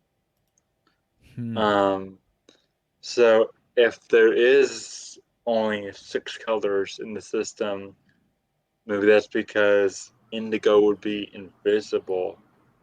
May I please interject? Because I wasn't. All right. So to me, the invisible color is ultraviolet, which is in that indigo violet spectrum. And sometimes when you play with like transparency on computers with color, there's a transparency layer too that is kind of clued me into that. I was like, oh yeah, that's like ultraviolet. So maybe that's kind of like the 7th layer. Anyway, Yeah. continue. Sorry to interrupt. No, you're fine. Yeah, and so indigo or blue. What that makes me think of is for movies, for example, a lot of people think green screens are used, but actually what's becoming more practice is actually blue screens are being more used with for various reasons, including evolving technologies when it comes to how films are made. Like actors today don't like the. I saw something about the lady who played Man of Web in the new Man of Web movie. She goes, I don't know how the movie's gonna look like. She said, I just stood in front of a blue screen for hours. She said, I don't even know what I made. I just read the script and stood in front of a blue screen. Of course, you also have Avatar, James Cameron, with the blue people, and that makes me think of like the Indigo Children and all of that stuff. Yeah, that's um, for movies. That's it. Mario, what is when it comes to Indigo? What do you think of? For me, when I think of indigo or like a bluish sort of tint here, I mean, I immediately think of the night sky and how it's generally portrayed in art. And so I think of the woman who could be referred to as like the queen of heaven, the celestial goddess. I think sometimes she's referred to as Virgo. There's many examples. Nuit, Nui. Nuit and Nui being French for night. So Bonne Nuit being good night. And then she generally she's the woman in Egyptian artwork where she's bending over and then she's filled with the stars, but usually there's like a bluish indigo type color, as the background in her body. The Virgin Mary, I think, is another correspondence, and so it's not uncommon for her to wear kind of like a bluish indigo color. Um, and that she is draped in the stars as well. So I tend to think of that. So I think with these colors now, blue, indigo, violet, it seems like there is more of a mysterious sort of quality going on there. And so when I think of the night sky too, I think of the mysteries personally, because Yeah. there's just still so much we don't know about what's really going on up there. Yeah, when I think of mystery, I usually think of like a navy blue or something, so I can totally see that. Another thing I'll add that you just jog my memory on, when it comes to movies is, a lot of times when we see the underworld, we think of like red, like fire and like all of these things. Off, there is also evidence of it being blue, a blue underworld. Um, and one movie that I thought that did this so well that we've talked about on this channel before, um, and that is Del Toro's Pinocchio film. Um, when Pinocchio goes into the underworld, it's all blue. It's just everything's blue. Um, and then, of course, the two angels that he sees, the angel of life, the angel of death, are blue angels. Um, so I just wanted to throw that in there as well. Branch, what do you think of when you think of indigo? Well, first of all, I think of blue jeans, which we call them blue jeans, but they use indigo dye for that, right? And that's a really unique thing in the Americas. I know that when I've traveled to Europe, um, if you ever travel to Europe, pack as many pairs of blue jeans and Marlboro cigarettes as you can, and that'll pretty much pay for your trip. Because when you get over there, people love blue jeans because they can't get them, and they like cigarettes. But I think that's kind of a hat tip too to like, we use as dyes what we have, or whatever's practical. Like I guess because of mining, we used blue jeans a lot. So I kind of see, you can almost see like the blue of the flag is like indigo, blue jean indigo in a sense too, because it's like um, blue jeans helped build this country, in a lot of ways. It's like that ruggedness kind of vibe Yeah, to it. But when Mario was talking about the night sky earlier, well, the daytime sky is typically blue, but a light shade. So kind of like the indigo. Whereas in the night sky, which is typically black, it's actually illuminated and made what's called midnight blue, with the ultraviolet light that's reflected off the moon. So you have midnight blue on a full moon night. And for me, I found that that's my favorite color is midnight blue. And it's for that specific reason, I think, because it's just so special. And I really do think it is the color of the mysteries because, you know, illumination is required and achieved through some, when you look into this way. And of course, the twilight languages. Again, we're getting into that blue night sky kind of vibe. Excuse me. So for me, it does have a deep connection to the night sky, but heaven in general, heaven both in the day and the night. So the night sky ruled by the sun is blue. The night sky ruled by the moon can be blue as well. Um, But also you see deities often with blue skin, especially in like the Hindu traditions. So a lot of the entities that were apparently frolicking around and having wars back in the day had blue skin. Um, so it makes me wonder if where they're from, for whatever reason, they have blue skin. Yeah, And I know in Egyptian um in some Egyptian um symbolism and art and various other spiritualities, they associate, like you said, blue with deities and gods and stuff. And even like life, that's right, like in movies, like the life force energy would be depicted as blue.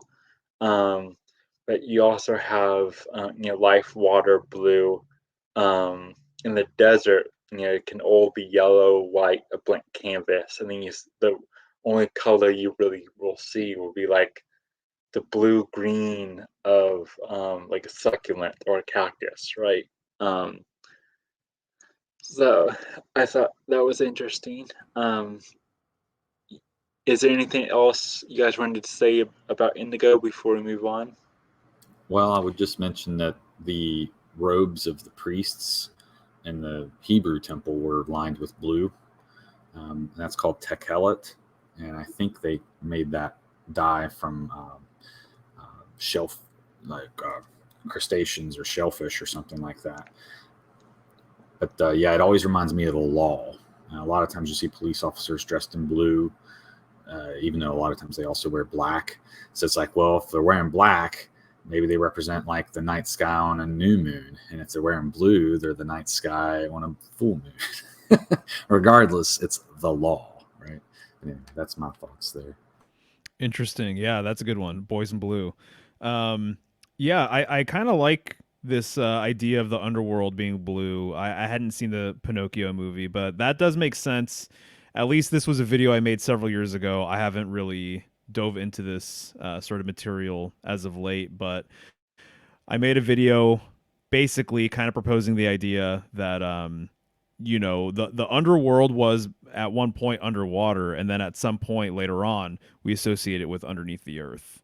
And so as an example, the devil, the adversarial figure that most people are familiar with, he holds a pitchfork, right? A trident, essentially, like Poseidon, right? And then even the sea goat. So the sea goat Capricorn relates to the devil card, but there's this oceanic aspect to it, right? So earth and ocean. And so I think there's something to be said about this, about the underworld and adversarial figures being more oceanic and watery in nature. There's several myths that I'm thinking of that kind of relate to this, where they come from the depths of the ocean, these deities, or they come from like the a river or something like this, and will take you under. And so I like this correspondence of the underworld with blue. It makes a lot of sense to me. Yeah, yeah. Next, of course, would be the V, the violet, which is actually why I was wearing this shirt. It's the only purple shirt I had. I was trying to think of a loud color shirt, and purple. Um, to me, I always think of like the veil of illusion, going back to veils. Also, Jesus is depicted either wearing a blue or a purple sash. Mm. Um, so I think that is interesting. When it comes to movies, I always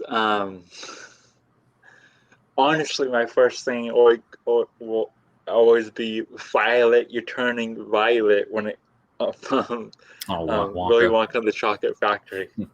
Um, yeah.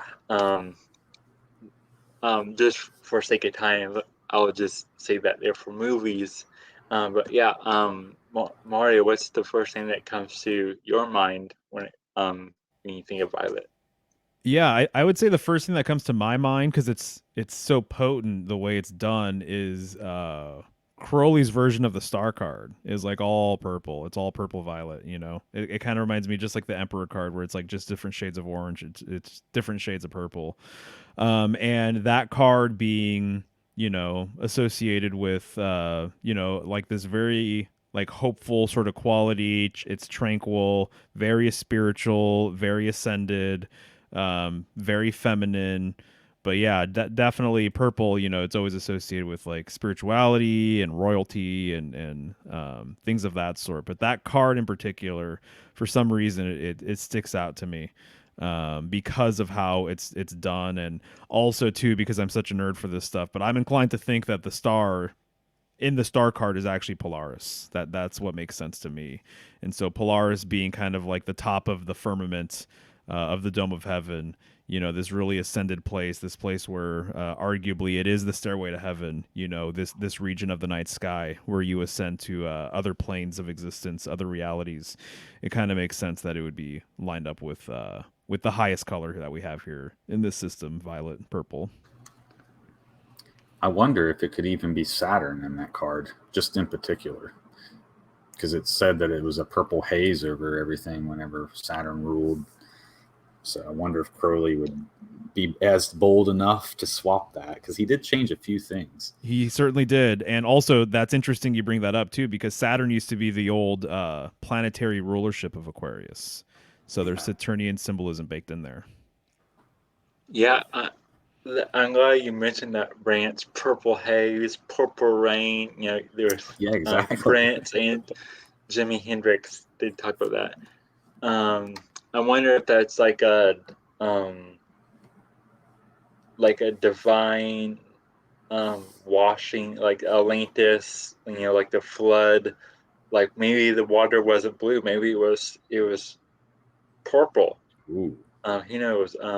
Maybe purple haze was Jimi Hendrix, you know, getting closer to God because he was on some kind of crazy trip, and that veil was, right, you know, removing itself. So the purple haze was clearing up for him. Who knows? Yeah. Brance, is there anything more on Violet for you?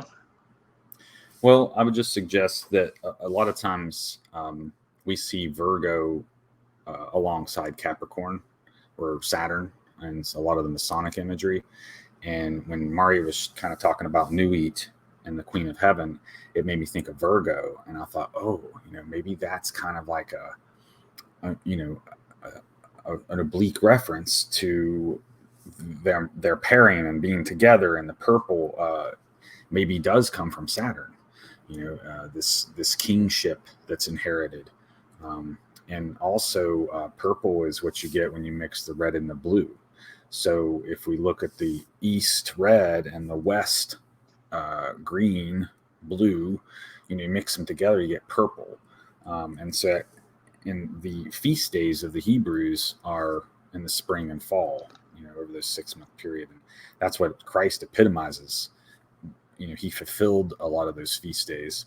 So I think the purple he wears kind of represents like his mastery over the spring and autumn equinoxes with those feast days and bringing them into one.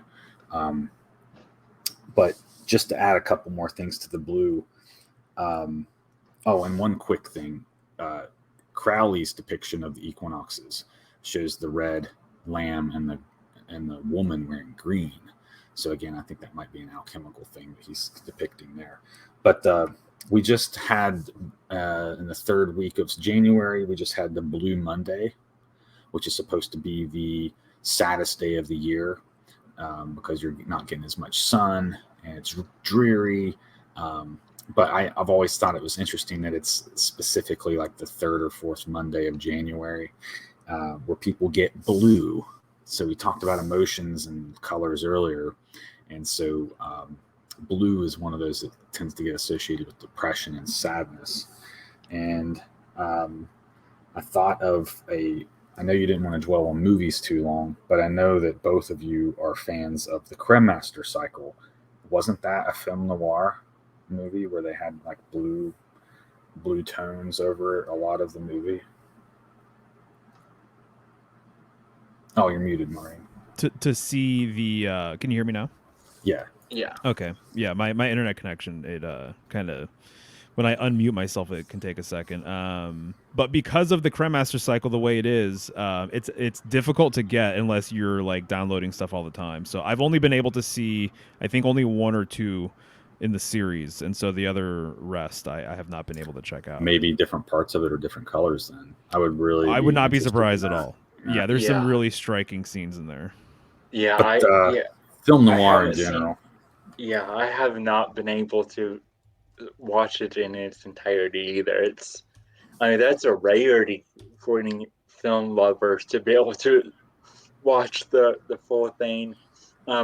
Really quick, since you were talking about the divine marriage, something that I've talked about before on this channel a little bit is how much I actually did enjoy the last Pixar movie, Elemental, which is all about alchemy. Actually, I thought it was awesome, just example of showing kids base level alchemical symbolism. And when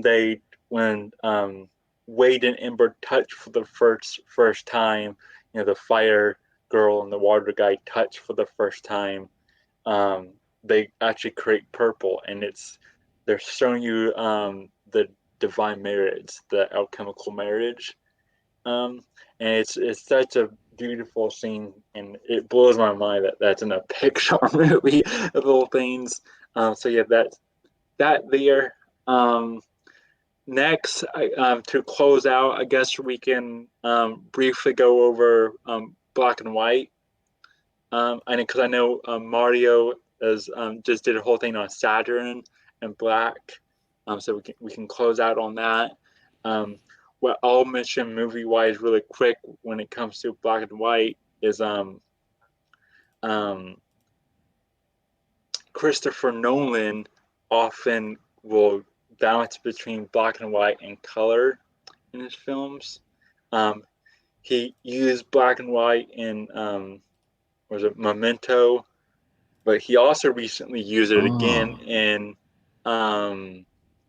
Oppenheimer, where some scenes was in color, some scenes was in black and white. And what he did there was he used the black and white scenes as a subjective point of view of that historical event and what was happening.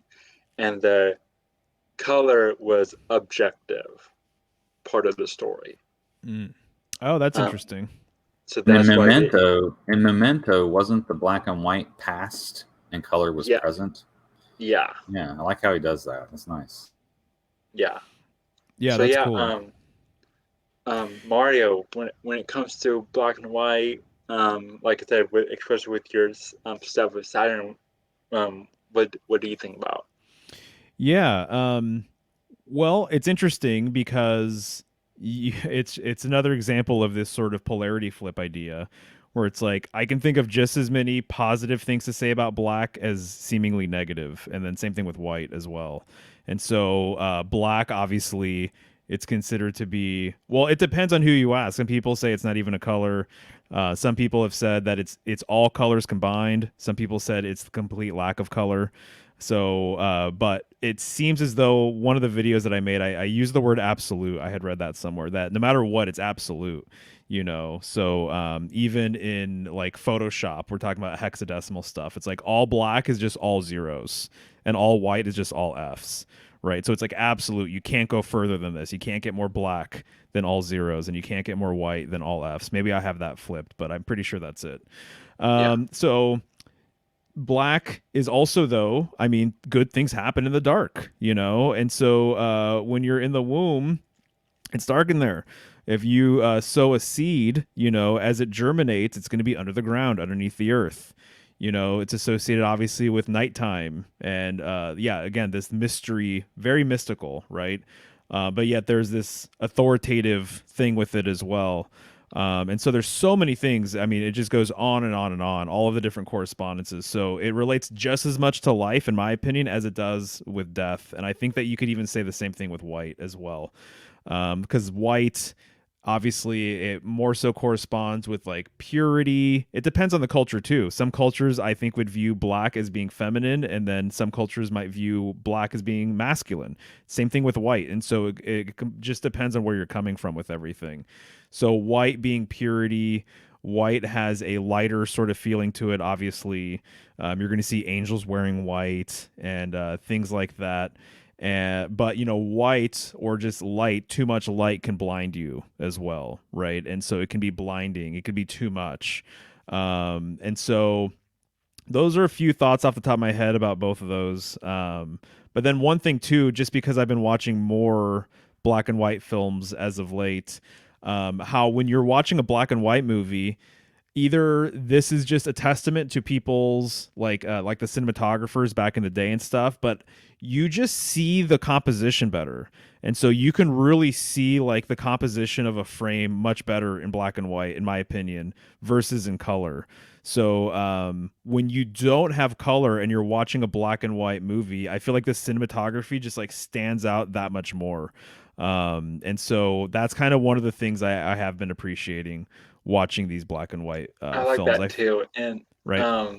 from what I have looked at, is through how they set up the lighting is I forget the name of that style of lighting is slipping my mind at the moment.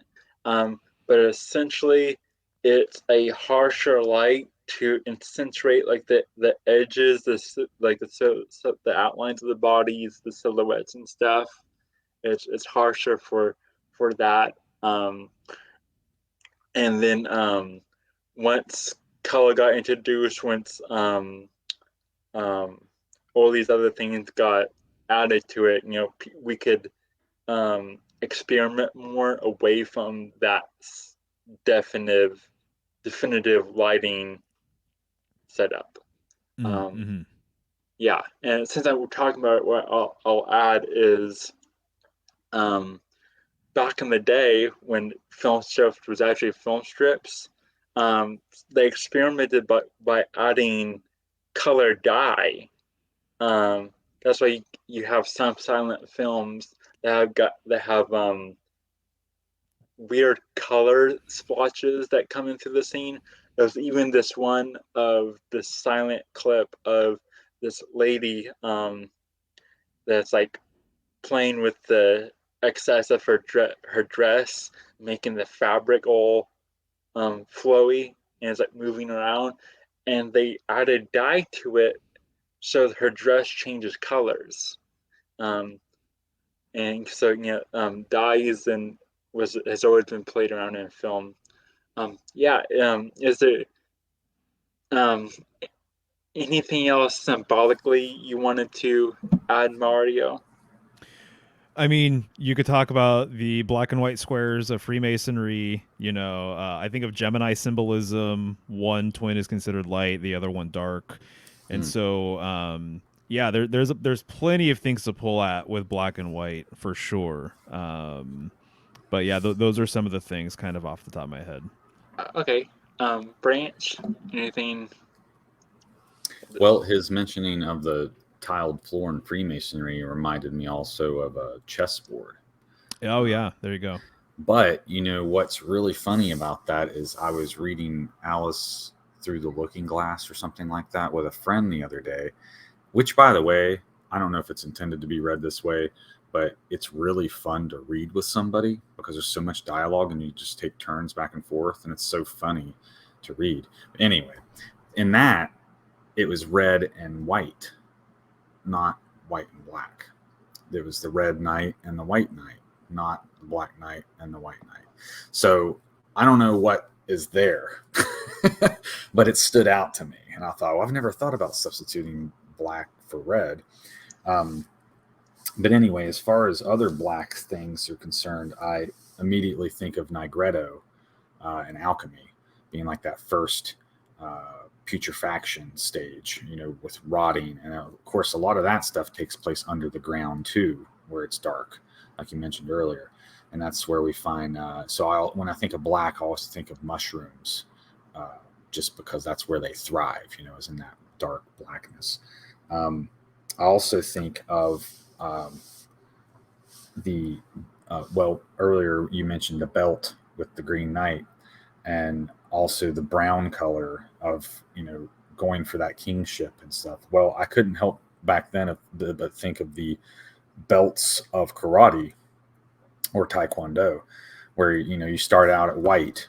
Well, what's white? Albedo, the first stage, the whitening of the stone, which you get from eggs, of course, eggshells. And so you progress up through those belts to black, which isn't typically the way you would go in alchemy, but still I find it very interesting that they do proceed through the colors, kind of like chakras, kind of like alchemy, but it culminates with black. And at black is when you get the notorious black belt, right? But they actually call that in the dojo, they call that Dan, Dan, I think. And in Hebrew, Dan means judge. So once you've attained your greatest belt, now you're a judge. And I personally find that very intriguing, because black robes are what you often see when judges, and they know the law and they judge by the law and the proper forms and such, which there's a lot of forms in karate. Yeah, So and Grim Reapers and Executioners, all black. Yeah, all judges.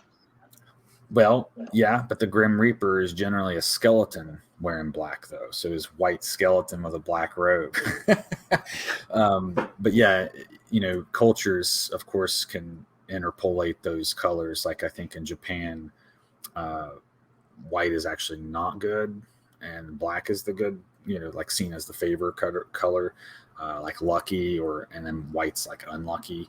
And I think it might be because of their association of like white with ghosts or something like that. Maybe, I'm not real sure, but I did notice it's kind of flipped over there.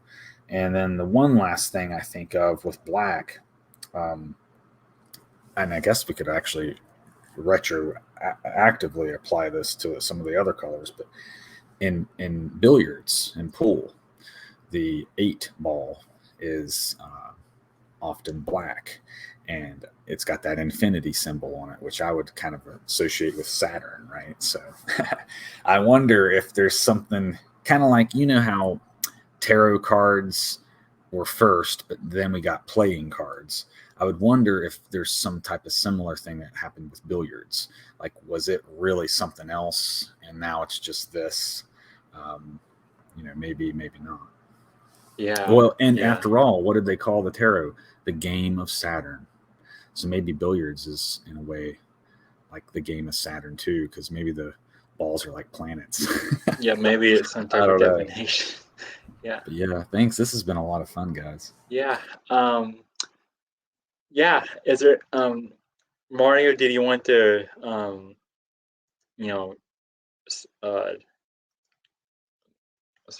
what is it called? Advertise yourself here at the end? Oh, sure. Yeah, plugs. Yeah, yeah, totally. So if anyone's interested in my work, they can go to symbolicstudies.com, and then they can find my YouTube and Instagram and Twitter and stuff like that. But you guys both brought up some really great correspondences, some very interesting things.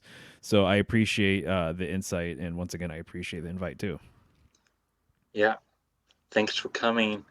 Yeah, sorry again for mixing up the times here. Correlating time differences for multiple people gets a bit tricky. We made it happen. Yeah, either way. Made it happen. Branch, is there anything you want to plug? I'll do it really quick. I had some hanging chads I forgot. Gray, we didn't really discuss gray. Your beard and your beanie reminded me. But gray is wisdom. So, you're not, I know it might be like just a tradition, but they say you're not really supposed to study Kabbalah, for instance, till you're 42. Well, by that time, you're probably gray-headed and have gray hair. And when you see wizards and wise men and the hermit, what do you see? The gray of the hair. And I think that, so gray to me kind of has that relationship to aged wisdom. And it's like you're in between the white and the black. But I've also kind of heard like the liminal space, or the bardo, being referred to as the gray. So I think there's probably like I don't know, like in the shadows between white and black, you got that gray space. But anyway, the one last thing you said Also, was white, gray, white hair, and early in youth, if it happens earlier in your life, there's that superstition of like, oh, you have a spirit attachment, oh, and that's why your hair lost its color so early. well, I'm gonna have to read up on that one. And then there's a chiropractic place down the road, and when you go there, he doesn't necessarily always do this, but if you ask him, if he suspects he needs to for some reason, like if there's a weakness somewhere in the body, again with this rainbow template, putting it over the body, like I was kind of using that approach. Well, depending on what shade of glasses he puts on you, he can then push or pull or certain things with your body. And if you have a weakness in a certain area of your body, for instance, if I put on the orange glasses and he can push my hand down, but then with the yellow ones, he can't, it tells him there's a weakness in that area, just by like the color. And I know it sounds crazy, guys, but like there's something to that. So maybe you guys will enjoy looking into that in your spare time. But anyway, you can find me on Instagram as Appalachian Aesthetic. You can find me on Telegram as The Branch. I have a bunch of videos scattered all over the place. Need to get better about getting them together. But you can find the Solomon Report on YouTube if you want to find some of the Bible study and prophetic eschatology type stuff that I do from time to time. But a lot of times you'll find me here with Chris doing King of Cups episodes. So thank you for joining us, and be sure to leave comments on what we discussed here. Yeah, awesome conversation, guys. Color is an interesting topic. Thanks for everyone for tuning in. And again, thanks for Mario for coming along for this ride. If you want another episode that we did together, we did do one over film and Lovecraft. So that will be on the King of Cups channel in the back catalog. Also, check out again Mario's work on his channel, Symbolic Studies. Like I mentioned earlier, his latest video that he actually did with his partner Michelle and Michelle's Healing Home over Saturn and Black, and all of that was I loved it, and so big up on that one. That was 2-part video series, and both of them was just awesome. Has some amazing information in it. So check that out, and see everyone next time.